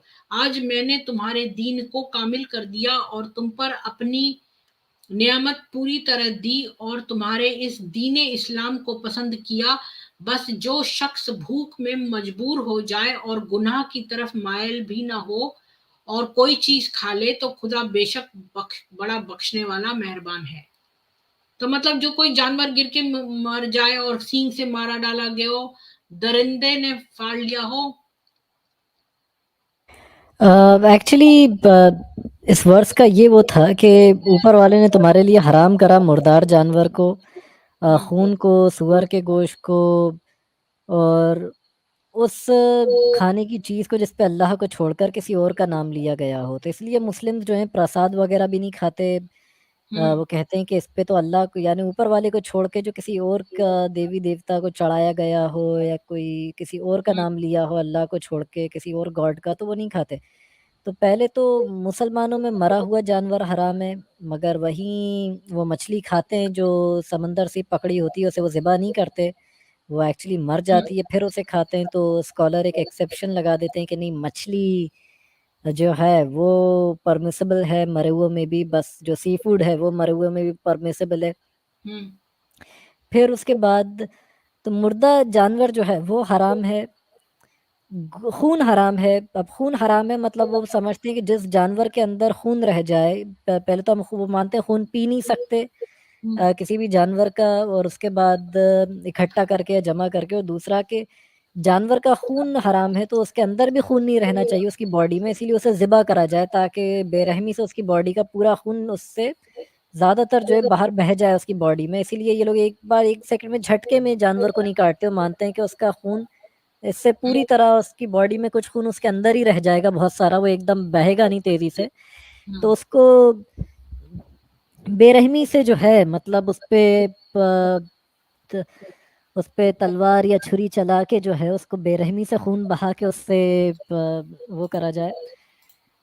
और फिर अच्छा उसके बाद मैं वो जानवर जैसे कोई दरिंदा फाड़ ले या सींग से मर जाए वो भी जायज़ है। तो मुस्लिम इसमें ये मानते हैं कि अ, अगर कोई ऐसा जानवर जो ज़ख्मी हो जाए किसी दूसरे जानवर के सींग से, आपस में लड़ रहे हो, 2 सांड वगैरह जैसे हो गए, तो अगर एक ज़ख्मी हो गया तो वो उस ज़ख्मी वाले को मार के खा लें, बस उसे मरने से पहले ही उसे काट दें, मतलब अपने तरीक़े से हलाल कर लें, ज़िबा कर लें। और बुखारी में हदीस है कि के अरब के कुछ लोग कुत्ते पालते थे शिकारी, तो मोहम्मद ने बस उन लोगों को कुत्ते पालने से मोहम्मद ने मना करा, बल्कि कहा कि कुत्तों को मार दो, स्पेशली काले कुत्तों को, वो शैतान होते हैं। बट उसने शिकारी कुत्तों की मोहम्मद ने इजाज़त दी कि वो लोग क्या करते थे, शिकारी कुत्ते पालते थे, यानी किसी भी जानवर के पीछे उसे छोड़ देते और वो कुत्ता उसे पूरी तरह चीड़-फाड़ के मार डालता। और आखिर में इससे पहले वो कुत्ता उस जानवर की जान ले ले, ये लोग ये करते थे कि वो जानवर मरने से पहले उसे ये लोग ज़िबा कर दिया करते थे, उस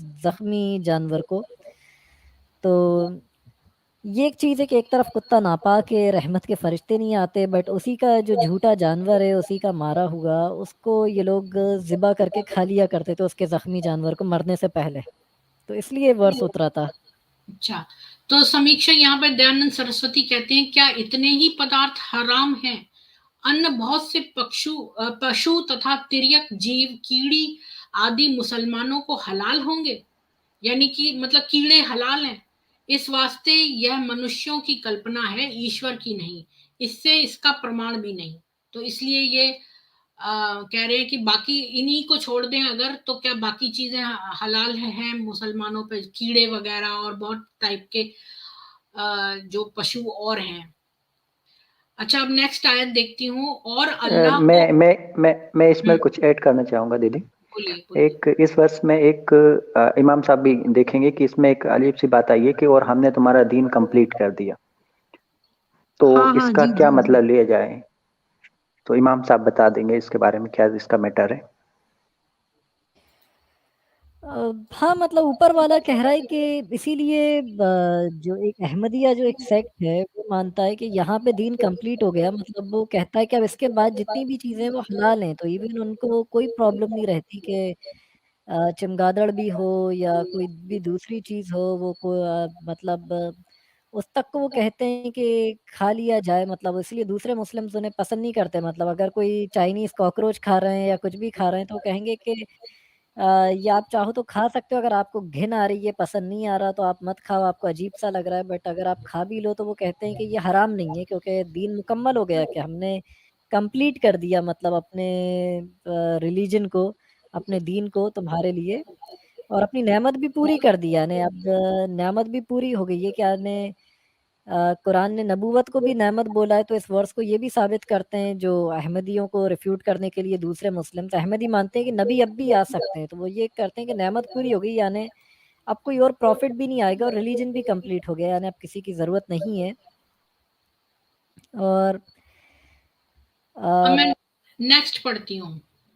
नेक्स्ट है, और अल्लाह को अच्छा उधार दो, अवश्य मैं तुम्हारी बुराई दूर करूंगा और तुम्हें बहिश्तों में भेजूंगा। यानी कि तुम्हें जन्नत मिलेगी अगर तुम अल्लाह को उधार दो। तो समीक्षक कह रहा है, वाह जी, मुसलमानों के खुदा के घर में कुछ भी धन विशेष नहीं रहा होगा।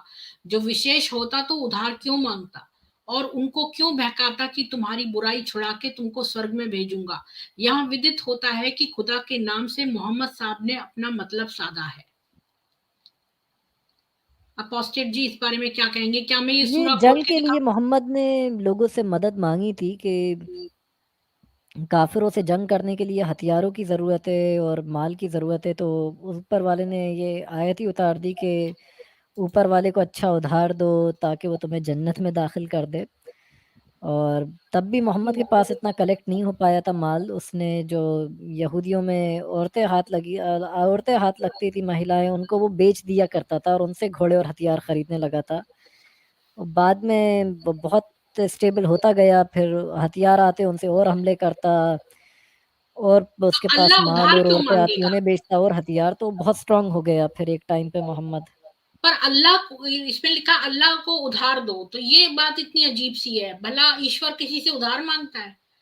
और इसमें लिखा है, और इसमें भी शक नहीं है कि खुदा ने बनी इज़राइल से भी अहद व पैमान लिया था, और हम खुदा ने इसमें के 12 सरदार उन पर मुकर्रर किए, और खुदा ने बनी इज़राइल से फरमाया था, मैं तो यकीनन तुम्हारे साथ हूँ, अगर तुम भी पाबंदी से नमाज पढ़ते और ज़कात देते रहते और हमारे पैगंबरों पर ईमान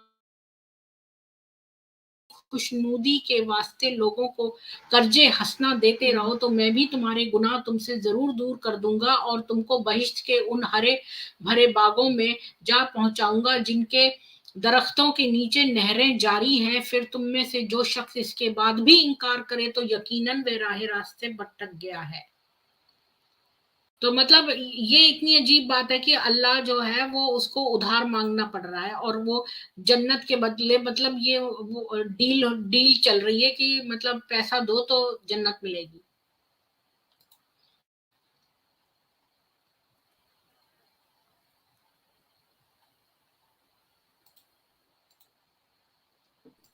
जी बोलिए, लगता है इमाम जी चले गए।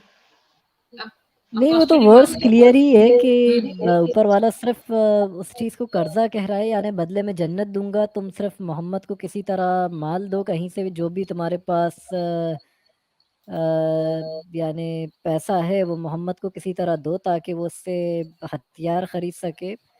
और ये ऊपर वाले को कर्जा दे रहे हो, यानी ये भी नहीं कि उन लोगों को कर्जा जो है दुनिया में चुका दिया जाए, मोहम्मद ने काफिरों को लूटा चुका दिया जाए, तो वो भी नहीं। बट ये होता था कि उल्टा औरतें हाथ लगती थी, मोहम्मद उन्हीं को बेचता था, इवन मुस्लिम्स को ही बेचता था, तो हर तरीके से बिजनेस कर रहा था कि अपनी कम्युनिटी में ही बिजनेस कर रहा था। और फिर उसके बाद अब जंग के फौजियों को जो सैलरी दी जाती थी वो इसी से सैलरी देता था कि वो जो माल होता वो उनमें डिस्ट्रीब्यूट कर देता, कुछ हिस्सा जो जंग में उसके हाथ लगता, तो वो सैलरी थी उनका, कर्जा तो उनको तब भी नहीं चुकाया था। ठीक है, मैं अब अगली उस पर पहुंच चलती हूँ। अगली आयत है कि जिसको चाहता है क्षमा करता है, जिसको चाहे दुख देता है, जो कुछ किसी को भी न दिया वह तुम्हें दिया।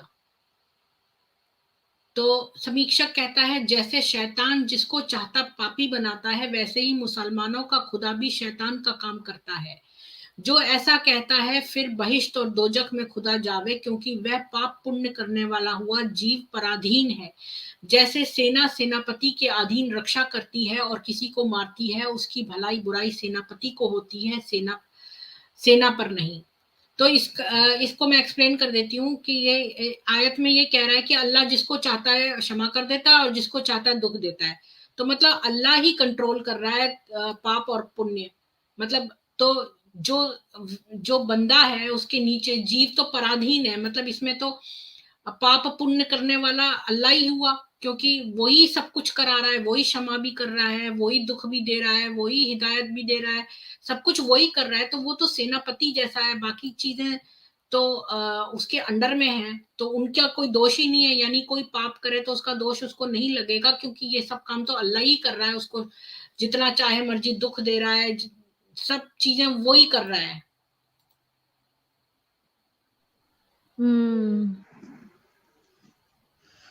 चलिए आगे भी पॉइंट लीजिए। इसमें कुछ कहना चाहेगा कोई? अपोस्टेट जी, आपको कुछ कहना है? किसी और को कुछ कहना है?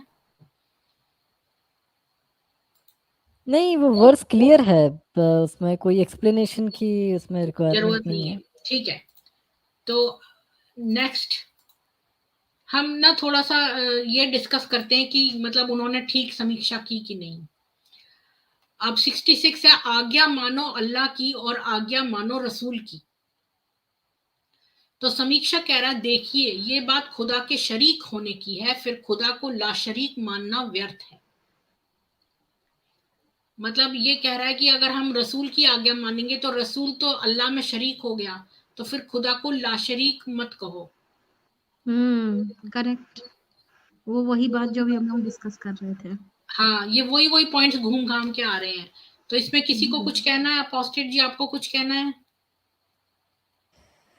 हाँ, ये एक टाइप का एक शिर्क ही है, मतलब मिसाल के तौर पे कोई कह रहा है कि 2 और 2 4 और कोई कह रहा है 2 और 2 5। तो मोहम्मद मगर मोहम्मद की भी माने और उसके खुदा की भी माने तो एक तरीके से ये ऐसा है कि हम शरीक ही कर रहे हैं, मतलब मोहम्मद को हाँ, भी एक तो तरीके से रसूल को इनडायरेक्टली गॉड शरीक मान कर रहे हैं। लिया।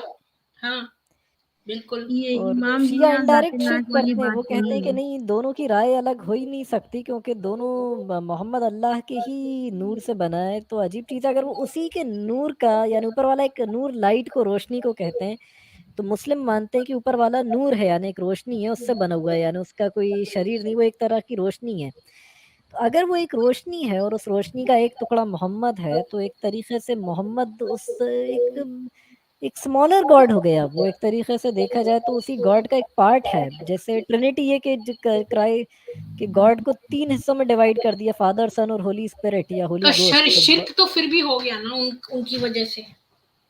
हाँ, तब भी हो गया। वो एक ही पार्ट माने तो भी हो गया, अगर नूर की माने और नहीं माने तो भी हो गया। बिल्कुल। चलो अगला पॉइंट देखते हैं। अल्लाह ने माफ किया जो हो चुका, और जो कोई फिर करेगा अल्लाह उससे बदला लेगा। तो समीक्षक कह रहा है, किए हुए पापों का क्षमा करना जानो पापों को करने की आज्ञा देके बढ़ाना है। पाप क्षमा करने की बात जिस पुस्तक में हो वह न ईश्वर है न किसी विद्वान का बनाया, किंतु पाप वर्धक है। हाँ, आगामी पाप छुड़ाने के लिए किसी से प्रार्थना और स्वयं छोड़ने के लिए पुरुषार्थ, पश्चाताप करना उचित है, किंतु केवल पश्चाताप करता रहे, छोड़े नहीं तो भी कुछ नहीं हो सकता। तो ये बात तो ईसाइयों के उसमें भी लिखी है और इसमें भी है कुरान में कि जो अल्लाह है वो पापों को क्षमा कर रहा है। तो पाप क्षमा करना ही एक अन्यायपूर्ण बात है, क्योंकि अगर तुम पाप किसी के क्षमा कर दोगे तो वो और करेगा। मतलब ये कोई पाप रोकने का थोड़ी है पाप क्षमा करना। तो ये भी अन्याय है एक तरह का, क्योंकि जो बाकियों ने जैसे मान लो किसी आदमी ने खून कर दिया किसी का और अल्लाह ने उसको माफ कर दिया, क्षमा कर दिया, तो जिसका खून हुआ है उसके साथ तो अन्याय हो जाएगा ना। जी, पाप को क्षमा करना मतलब पाप को बढ़ावा देना एक तरह का, कि आप हाँ, जितने पाप कर लो आप क्षमा हो सकते हो। अपोस्टेट जी इसमें आपको कुछ कहना है? वही है कि वो शिर्क माफ नहीं है, बाकी हर गुनाह माफ कर देता है। तो एक मुस्लिम यही सोचता है कि वो किसी के साथ भी रेप, चोरी, मर्डर कुछ भी कर दे, वो सोचता है कि बस ये गुनाह माफ नहीं है। और कोई छोटे मोटे गुनाह कर भी दिए तो उनको तो मैं हज करके भी माफ करवा सकता हूँ या तौबा कर लूँ ऊपर वाले से। तो ऊपर वाला उल्टा पाप को बढ़ावा दे रहा है। इसीलिए मुस्लिम या नमाज पढ़ ली तो काफिर हो गए। तो आदमी सोचता है कि मैं नमाज पढ़ लूं, और ये है कि वो सोचता है कि किसी का मर्डर करना इतना बड़ा गुनाह नहीं समझता। वो सोचता है कि ये तो एक छोटा गुनाह है, बट नमाज छोड़ देता वो बड़ा गुनाह होता। तो वो किसी का हक खा लेता है, किसी की प्रॉपर्टी हड़प लेता है। जो मुस्लिम्स में एकदम इतने ज्यादा कुछ लोग मिलेंगे जो बहुत ज्यादा गलत काम कर देते हैं, तो वो यही सोच के करते हैं कि ये छोटा गुनाह है, हम कम से कम एटलीस्ट नमाज नहीं, तो पढ़ मैं रहे ये हैं। पूछना चाहती थी आपसे कि क्या अल्लाह का किसी के पाप को क्षमा करना अन्याय नहीं है? हाँ, आप क्या न्याय वो समझते? बढ़ावा दे रहा है। वो हज करवा के हाँ, या हर तरीके से वो हज करवा के या शिर्क को एक सबसे बड़ा जुल्म बोल के सबसे बड़ा जुल्म है, सबसे बड़ा पाप नहीं, मैं है। कह रही हूँ और कि क्षमा करना पाप को, ये भी तो एक अन्याय है। हाँ, वो भी एक अन्याय है, मतलब उसको कर्मा जो है वो उसे उस चीज का नहीं मिल रहा। मतलब ये पाप जो क्षमा कर रहा है तो वो ईश्वर हो ही नहीं सकता, क्योंकि अगर वो इस तरह से पाप क्षमा कर देगा तो जिस पर पाप हुआ है उसके साथ अन्याय हो जाएगा। तो हर इंसान को सनातन धर्म में ये लिखा है कि जो आपके कर्म हैं, अगर आपने अच्छे और बुरे कर्म दोनों किए तो आपको दोनों का फल मिलेगा। ईश्वर आपको क्षमा नहीं कर सकता, उसमें ईश्वर कुछ प्रीति नहीं जी, कर सकता। प्रीति जी, हम्म। प्रीति जी, एक बार जाकिर नायक ने बोला था, आपके पास, आप बच्चे के पास 2 टीचर भेजेगा। एक एक तो मैं इसकी एक जो ये पढ़ाता है 2 + 2 = 4, और एक पढ़ाता है 2 + 2 = 5। अब कौन सा टीचर सही होगा? तो कहते हैं वो 2 + 2 = 4 वाला। तो कहते हैं वही तो कुरान में है, कुरान हमारा सही है। वो मतलब उसकी उसको तो बातें सुनो। गिनती नहीं। उसको तो मैं इन डिबंक कर सकती हूँ फौरन, लेकिन जो है जाकिर नाइक आता नहीं है। वो कहता है कि मेरे साथ 1 लाख से ऊपर अगर आपके पास दर्शक हैं तो हमें बुलाइए, 1 लाख जी, से ऊपर। है तो 10 लाख से भी ऊपर है दर्शक नहीं नहीं अंकुर आर्या जी के, नहीं, फिर भी नहीं आता। ये अंकुर अंकुर हाँ आर्या जी के भी हैं और महेंद्र पाल आर्या जी ने भी बोला है। महेंद्र पाल जो है, पंडित महेंद्र पाल, उन्होंने भी बोला है, और लेकिन वो आता राहुल आर्य नहीं। जी भी। जी जी, वो आता नहीं। अगर ये सब एक प्लेटफॉर्म पे आ जाए, कह दे आइए, तो बिल्कुल नहीं आएगा। हाँ, वो नहीं आएगा क्योंकि वो भोली भाले लोगों को जो है वो अपने प्रभाव से जोर जोर से बोल करना वो करता है। एक ये तरीका होता है। मैंने साइंस जर्नी का जैसे चैनल देखा था ना, तो वो वीडियोस बनाता है, अच्छा ऐसा हुआ, ये गुरुकुल में ऐसा पास में बैठ के गुरु पढ़ाते थे जंगल में बच्चों को, तो क्या अपने बच्चे दूर रहिए, ऐसे ऐसे लिख रखा है उसने अपने वीडियो पर, जिसका रिबटल मैंने किया था। वही अच्छा, तो। अब नेक्स्ट पॉइंट पे हाँ, चलते हैं। नेक्स्ट। अपोस्टेट जी के आने से मेरे पॉइंट जल्दी जल्दी हो रहे हैं, वरना हम बहुत देर तक सोचते रहते हैं। और उस मनुष्य से अधिक पापी कौन है जो अल्लाह पर झूठ बांध लेता है और कहता है कि मेरी ओर से वही की गई, परंतु वही उसकी ओर से नहीं की गई, और जो कहता है मैं भी उतारूंगा कि जैसे अल्लाह उतारता है। इसको खोल के पढ़ लेते हैं क्योंकि ये ज्यादा समझ में नहीं आ रही है। सिक्स्थ का 93, सिक्स्थ की 93, तो सिक्स्थ की और 93 ये वाली है। उसके बाद उन्हें छोड़कर पड़े झक मारा करें और अपनी तूतू में खेलते फिरें, और कुरान भी वह किताब है जिसे हमने बाबरकत नाजिल किया, और उस किताब की तस्दीक करती है जो उसके सामने पहले से मौजूद है, और इस वास्ते नाजिल किया ताकि तुम उसके जरिए से। ये तो ये नहीं है ना, ये यही वाली है, खुदा नहीं नहीं, खौफ से।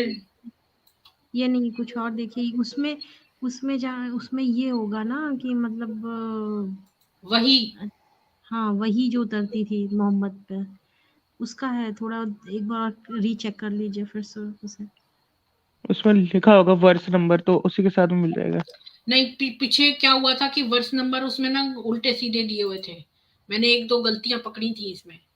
अब ये कह रहा है सूरा 6 की आयत 9 ही तो है, ये 93। नहीं, तो इन्होंने जो लिया है ना, उससे क्या कहते हैं कि कुरान, और तो इमाम जी से हेल्प लीजिए और ये देखिए कौन सी आयत है ये। इमाम जी आप बताइए। वर्स एक्चुअली बात क्या कर रहा है? वर्ष कह रहा है कि और उस मनुष्य से अधिक पापी कौन है जो अल्लाह पर झूठ बांध लेता है और कहता है कि मेरी ओर से वही की गई, परंतु वही उसकी ओर से नहीं की गई, और जो कहता है कि मैं भी उतारूंगा जैसे अल्लाह उतारता है। मतलब अगर कोई और मोहम्मद की तरह बोलने लगे कि उस पर भी वही हाँ, आती है। ये इत्तेफाक से हुआ ये था कि असवद अल अंसी नाम का यमन के अंदर एक आदमी था, उसने अपने आप को एक क्लेम कर दिया था कि वो प्रॉफिट है। फिर उसका एक मुसलमा नाम का भी एक शख्स था, उसने भी क्लेम कर दिया था अरब में कि वो भी एक प्रॉफिट है। तो इस चक्कर में इसलिए ये वर्स उतरा था कि मतलब उस शख्स से झूठा कौन है जो मतलब ये कहे कि ऊपर वाली की तरफ से उस पर वही उतारी गई, यानी ऊपर वाला उससे कम्युनिकेट करता है। क्योंकि मोहम्मद को लग रहा था ये मेरे कॉम्पिटिटर खड़े हो गए, और वो हाँ, लोग ऐसे थे कि मोहम्मद को फॉल्स प्रॉफिट भी नहीं बोलते थे। अजीब चीज ये थी कि वो लोग उनके फॉलोअर ज्यादा थे उस टाइम जब मोहम्मद भी शुरू शुरू में अपना इस्लाम फैला रहा था, और वो लोग सोचते थे कि चलो ये मोहम्मद हमारा दुश्मन नहीं हो जाए, तो वो लोग सोचते थे कि नहीं, मोहम्मद भी प्रॉफिट हो। ये वाला है। और उससे बढ़कर जालिम कौन होगा जो खुदा पर झूठ मूठ इफ्तरा करके कहे कि हमारे पास वही आई है, हालांकि उसके पास वही वगैरह कुछ भी नहीं आई। या वह शख्स दावा करे कि जैसा कुरान खुदा ने नाजिल किया है वैसा मैं भी अनकरीब यानी जल्दी नाजिल किए देता हूँ, और ए रसूल काश तुम देखते कि ये जालिम मौत की सख्तियों में पड़े हैं, और फरिश्ते उनकी तरफ जान निकाल लेने के वास्ते हाथ लपका रहे हैं और कहते जाते हैं कि अपनी जानें निकालो, आज ही तो तुमको रुसवाई के अजाब की सजा दी जाएगी, क्योंकि तुम खुदा पर नाहक झूठ झूठ झूठ छोड़ा करते थे और उसकी आयतों को सुनकर उनसे अकड़ा करते थे। हाँ, तो ये ये बिल्कुल नया कॉम्पिटिटर्स पॉइंट है पैदा हो मेरे गए। आप लिए। सही कह रहे थे इमाम उसने जी। दोनों को मरवा दिया था, मतलब एक तो मोहम्मद की डेथ के बाद मारा गया था, और एक मोहम्मद के जीते जी मतलब असवद अल अंसी को नहीं छोड़ा था। हाँ, तो अच्छा, मेरे लिए ये पॉइंट बिल्कुल नया है। हाँ। ये भी मेरे लिए थोड़ा नया है। मैंने ये तो सुना था एक पॉइंट पहले कि एक आदमी था जो कि जब मोहम्मद वही की बातें उस पे आ रही थी और वो अल्लाह की बता रहा था तो वो हंसने लगा और उसने विश्वास नहीं किया था और उसको शायद मोहम्मद ने मरवा दिया था, पता मरवा नहीं। दिया था, ये बात इमाम जी से मुझे पता चली। और ये मुझे ये भी नहीं पता था कि ऐसा कुछ था कि किसी और पर भी वही आ रही थी। नहीं, क्योंकि और लोग भी तो कुछ तो होंगे ना ऐसे जो मोहम्मद जैसे होंगे, उनको मोहम्मद का कनिंगनेस, धूर्तता समझ में आ गई होगी तो उन्होंने भी कहना शुरू कर दिया। तो उनको जो है वो जैसे अपोस्टेट जी कह रहे हैं उसको मरवा दिया मोहम्मद ने। ये अच्छा पॉइंट है, मतलब इसको हम आगे याद रखेंगे। जी एक चीज कहना चाहूंगा, सबके जो लोग हैं वो दिखाई नहीं दे रहे, कृपया लोग वो अपना जारी कर ले। किस चीज के लिए? जो लोगो है, जैसे मेरा वाला लोगो दिखाई दे रहा है, बस आप सबको दिखाई नहीं दे रहे।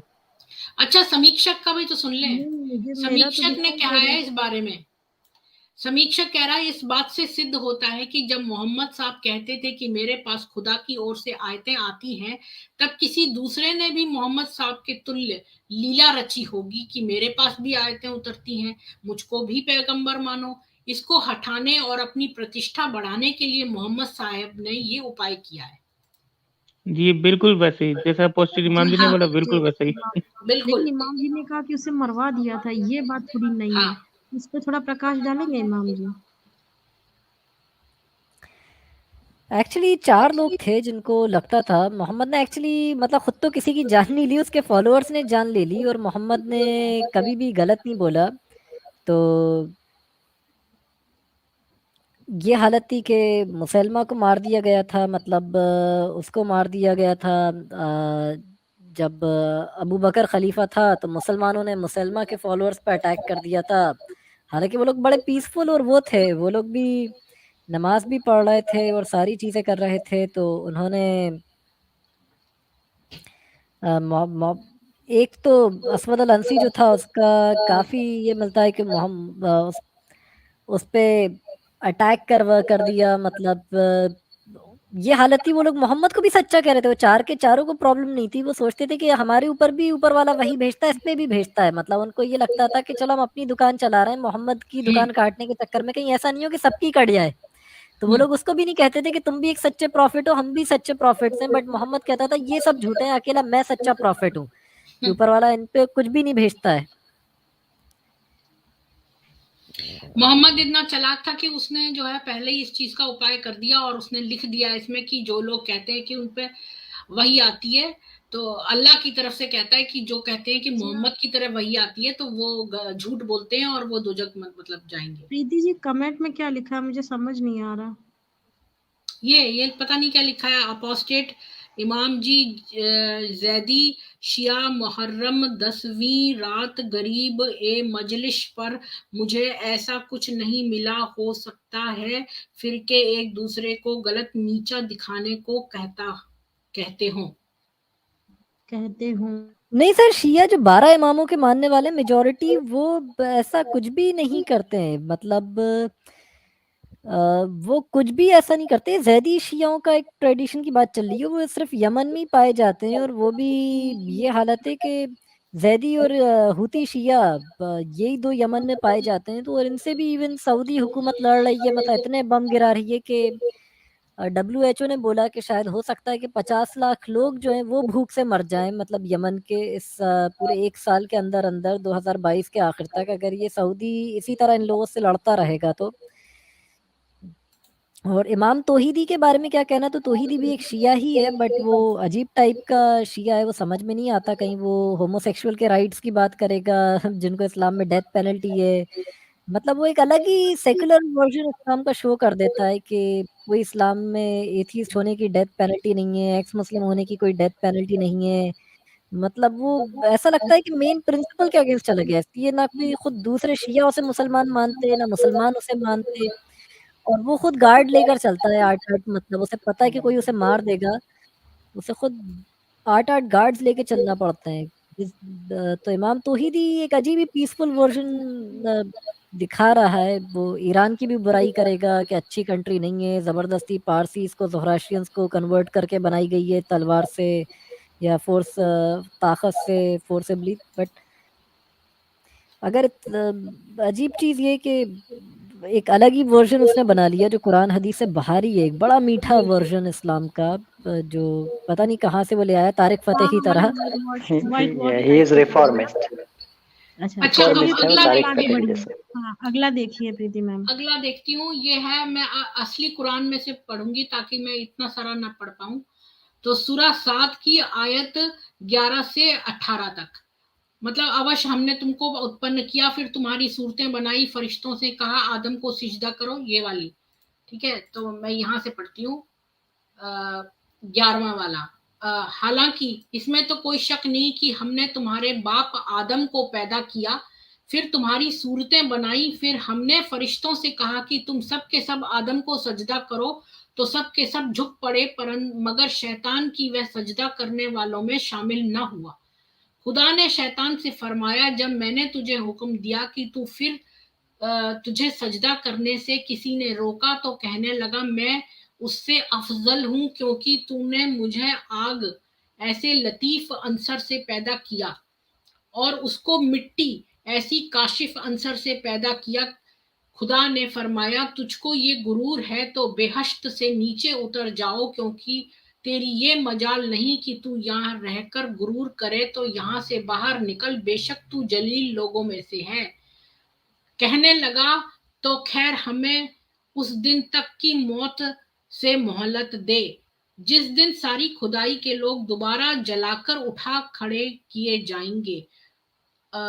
फरमाया, अच्छा मंजूर, तुझे जरूर मोहलत दी गई। कहने लगा, चूंकि तूने मेरी राह मारी, तो मैं भी तेरी सीधी राह पर बनी आदम को गुमराह करने के लिए ताक में बैठूं तो सही।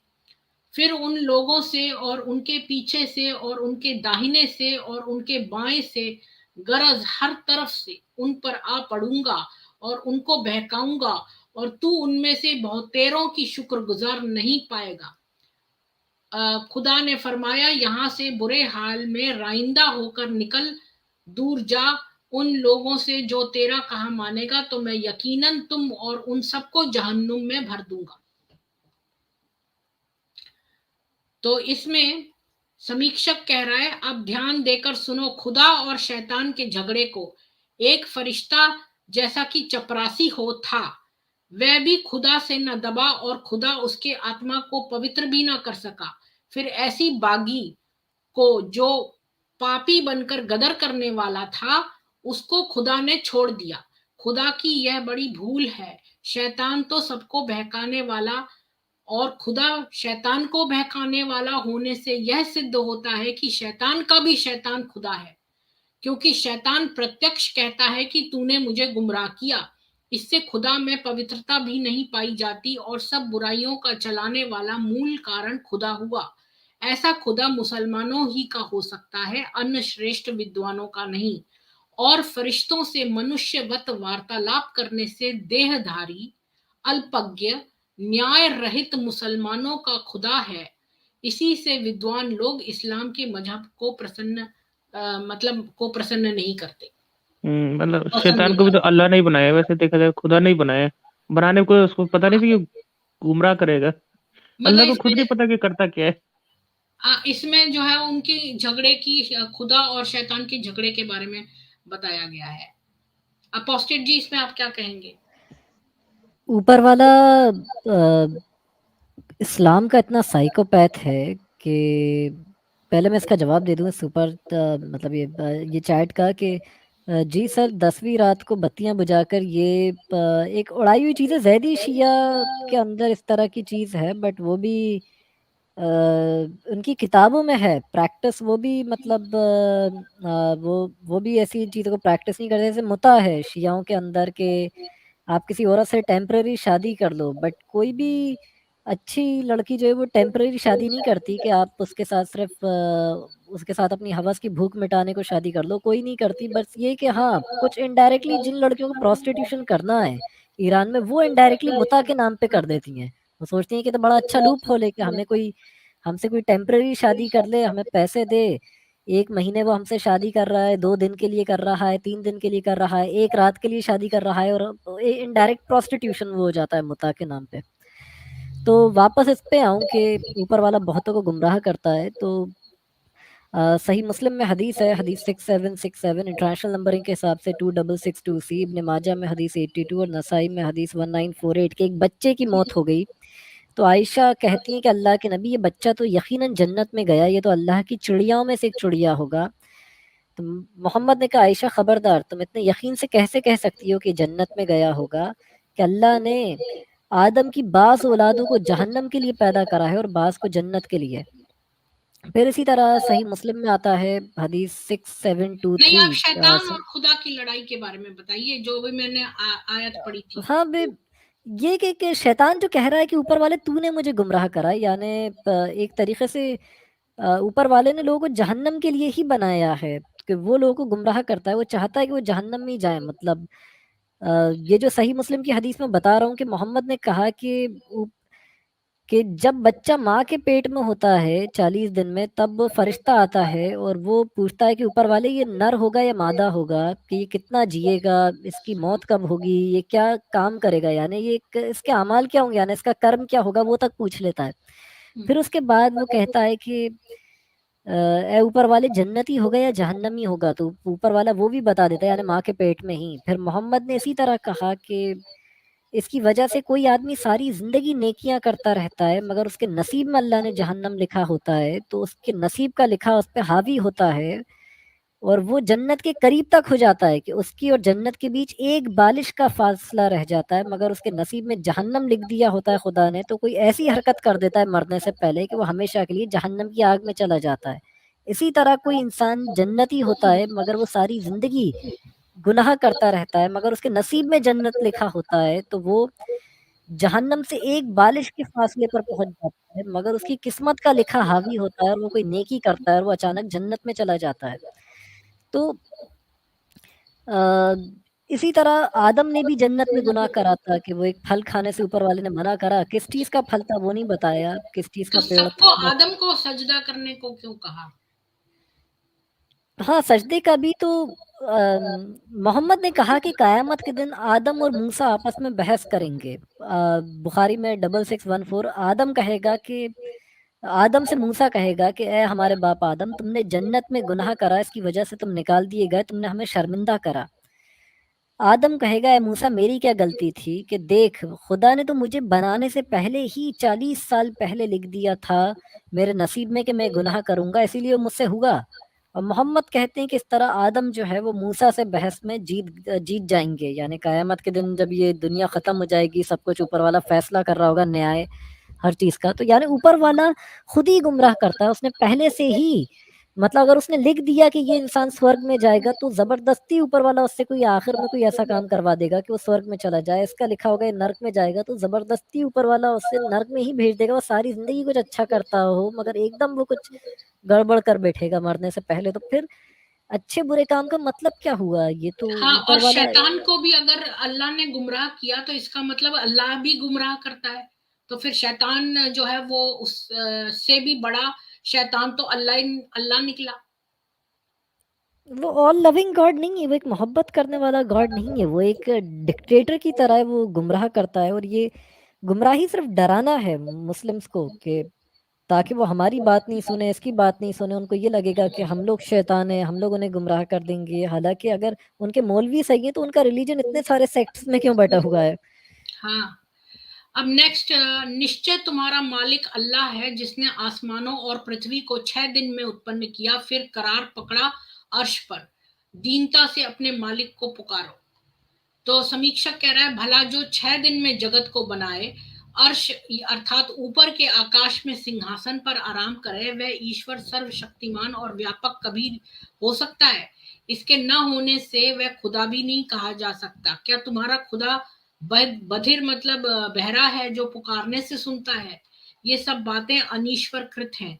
इससे कुरान ईश्वरकृत नहीं हो सकता। यदि 6 दिनों में जगत बनाया, 7वें दिन अर्श पर आराम किया, तो थक भी गया होगा, और अब तक सोता है वह जागा है।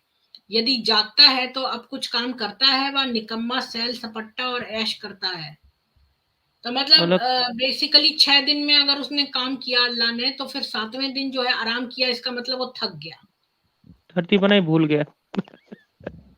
ये एक्चुअली ये कॉन्सेप्ट जुडाइज्म में भी, क्रिश्चियनिटी में भी और इस्लाम में भी है कि अगर हम देखें जैसे मुसलमानों में सबसे जो पाक या पवित्र दिन जो होता है वो जुमे के दिन को मानते हैं, फ्राइडे को। यहूदियों में सैटरडे के दिन को मानते हैं, क्रिश्चियंस में संडे के दिन को मानते हैं कि फ्राइडे सैटरडे संडे तीनों लाइन से ये चल रहे हैं। और इन इनमें ये होता है कि इसे सब्त कहा जाता है, यानी डे ऑफ रेस्ट, आराम का दिन। मतलब कि मुसलमान मानेंगे कि सब्त का दिन जो है वो फ्राइडे है, यानी डे ऑफ रेस्ट, के ऊपर वाले ने 6 दिन में ज़मीन आसमान बनाई होगी और इस दिन उसने आराम किया होगा जो 7वां दिन होगा। बाइबल में भी बुक ऑफ जेनेसिस में जो चैप्टर 2 है उसके शुरू के 2 वर्सेस में आता है कि उसने 6 दिन में बस ऊपर वाले ने सब कुछ बनाया और उसने सब काम पूरा किया और उसने आराम फरमाया।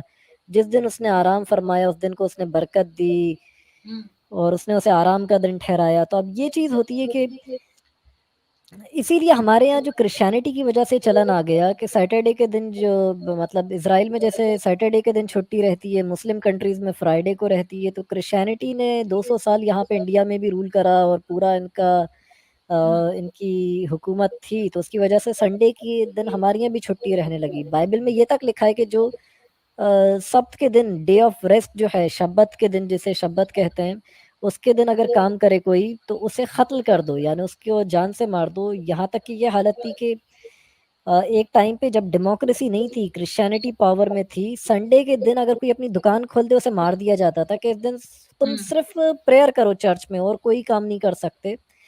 यहाँ तक कि इतना जुल्म होता था कि हॉस्पिटल्स बंद रहते थे। अगर किसी महिला को डिलीवरी के लिए जाना है या कोई बीमार हो गया, कोई इमरजेंसी है, तो हॉस्पिटल्स तक नहीं खोल सकते थे कि ये आराम का दिन है, इस दिन कोई काम नहीं हो सकता, किसी का ट्रीटमेंट या किसी की जान भी नहीं बचाई जा सकती, सिर्फ आराम करो। और अगर इस दिन किसी ने भी कोई काम करा तो उसे सीधे डेथ पेनल्टी दे दी जाती थी। बिल्कुल सही कह रहे हैं आप। मैं भी ऐसी क्रिश्चियन बेल्ट में रहती थी, वहां हर 4 घर छोड़कर एक वो था, चर्च था, तो वहां पर चर्च ही चर्च थे। और मैं जब संडे को एक दिन मेरे पास कुछ होता नहीं था काम करने को, सैटरडे संडे ऑफ होती थी मैं, तो मैं समझ में नहीं आता था, तो मैं संडे को कभी अगर ऑफिस चली जाऊं तो कोई अगर वहां होता था तो बड़े घूर घूर के मेरे को देखते थे, क्योंकि वहां पर बहुत ही ज्यादा क्रिश्चियनिटी, बहुत ही कट्टर क्रिश्चियन रहते थे। अच्छा प्रीति जी, टाइम हो रहा है, मैं निकल रही हूँ, आप किसी और को ले लीजिए। सभी को मेरा राम राम और शुभ रात्रि। मैं यही पूछने वाली थी आपसे कि मतलब हम कितने पॉइंट्स करें। अपोस्टेट जी, आप हमको कितना वक्त दे सकते हैं? फिर हम मतलब हम आपको अब्यूज नहीं करना चाहते, तो नहीं आप... मैम, मुझे तो वैसे लग रहा है आप कही थी आधा घंटे स्ट्रीम करेंगे, काफी हो गई। और ये राम प्रकाश शर्मा जी पता नहीं मुझे क्यों फैज समझ रहे हैं। Posted Faiz sir is great. मैं इग्नोर फैज करिए, नहीं हूँ, इग्नोर करिए। मैं अगर वो फैज आपको... नहीं हूँ। अच्छा, जी, वो हो आप ही सकता की है तरह आपकी आवाज करके आते हैं ना, इस वजह से। आवाज मिलती हो उनसे थोड़ी बहुत, तो इसलिए समझते हो। नहीं नहीं, आवाज बनावटी है वो, और वो भी ऐसी बनावटी आवाज करके आते, रियल वॉइस नहीं आते ना, इसी वजह से। अच्छा, मैं कंपैरेटिव रिलीजन का एक्सपर्ट हूँ, उसने कभी बाइबल टच नहीं करी होगी, मैं पूरी बाइबल तक पढ़ा हुआ हूँ शुरू से आखिर तक, तो उसका कोई मेरा इस चीज से वो नहीं है दूर दूर तक लेना देना। हो जाता है कहीं पर। तो फिर हम यहाँ पर समाप्त करते हैं, ठीक है?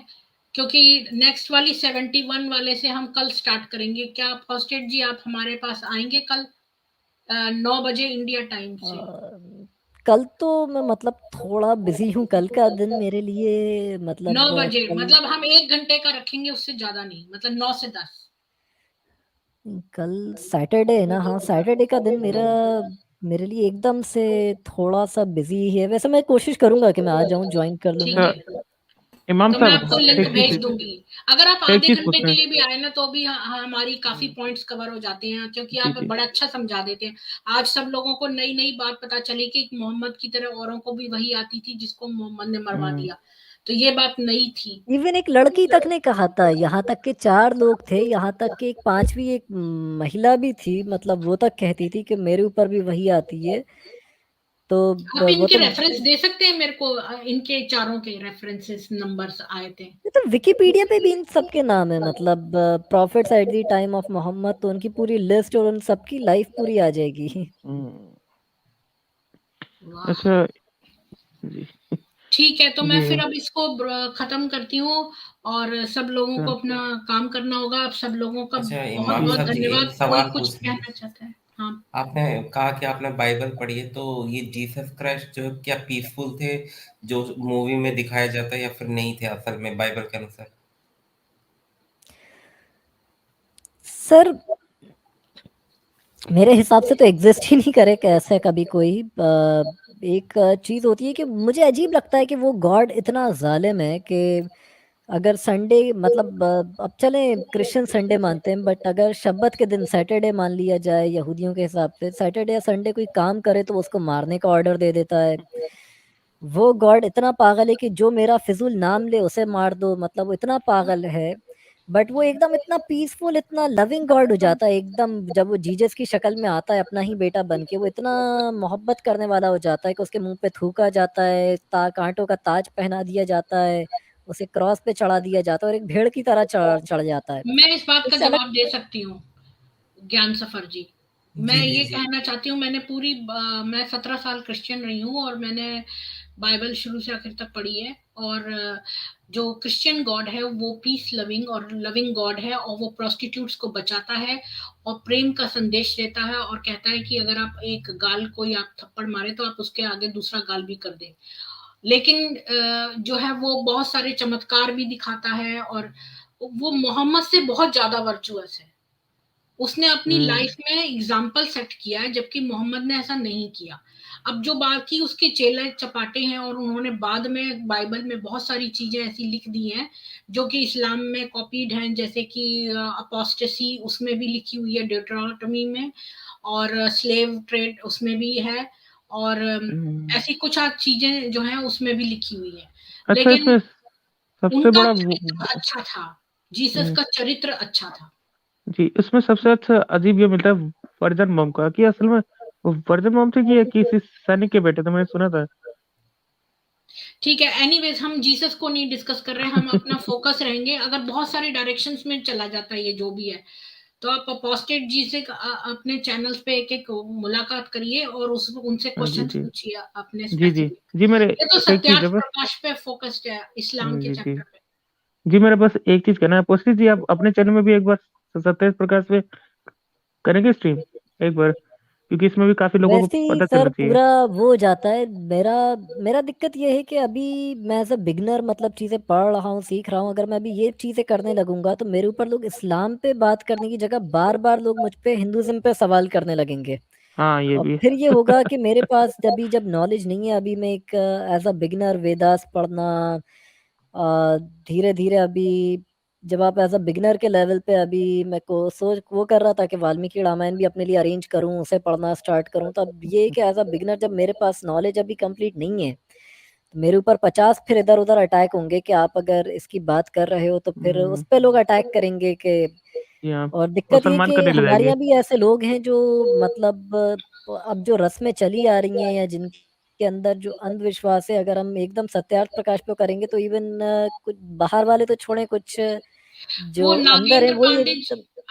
नागेंद्र पांडे हम्म जी का अर्थ ये था कि एक सत्यार्थ प्रकाश पे सेशन रखेंगे जिसमें कुरान के बारे में आप बताएंगे, और सत्यार्थ प्रकाश की जो जैसे 146 आयतें उसमें लिखी हुई है कुरान के ऑब्जेक्शन में, उसमें से मैं पिक एंड चूज करके 10 या 15 ऐसी कोई कुछ नंबर है उसमें जो मेन वाली है वो डिस्कस करूंगी, जिसको हम पहले ही मतलब आपस में एक्सचेंज कर लेंगे, ताकि आपके पास उस पर बोलने के लिए है रहे।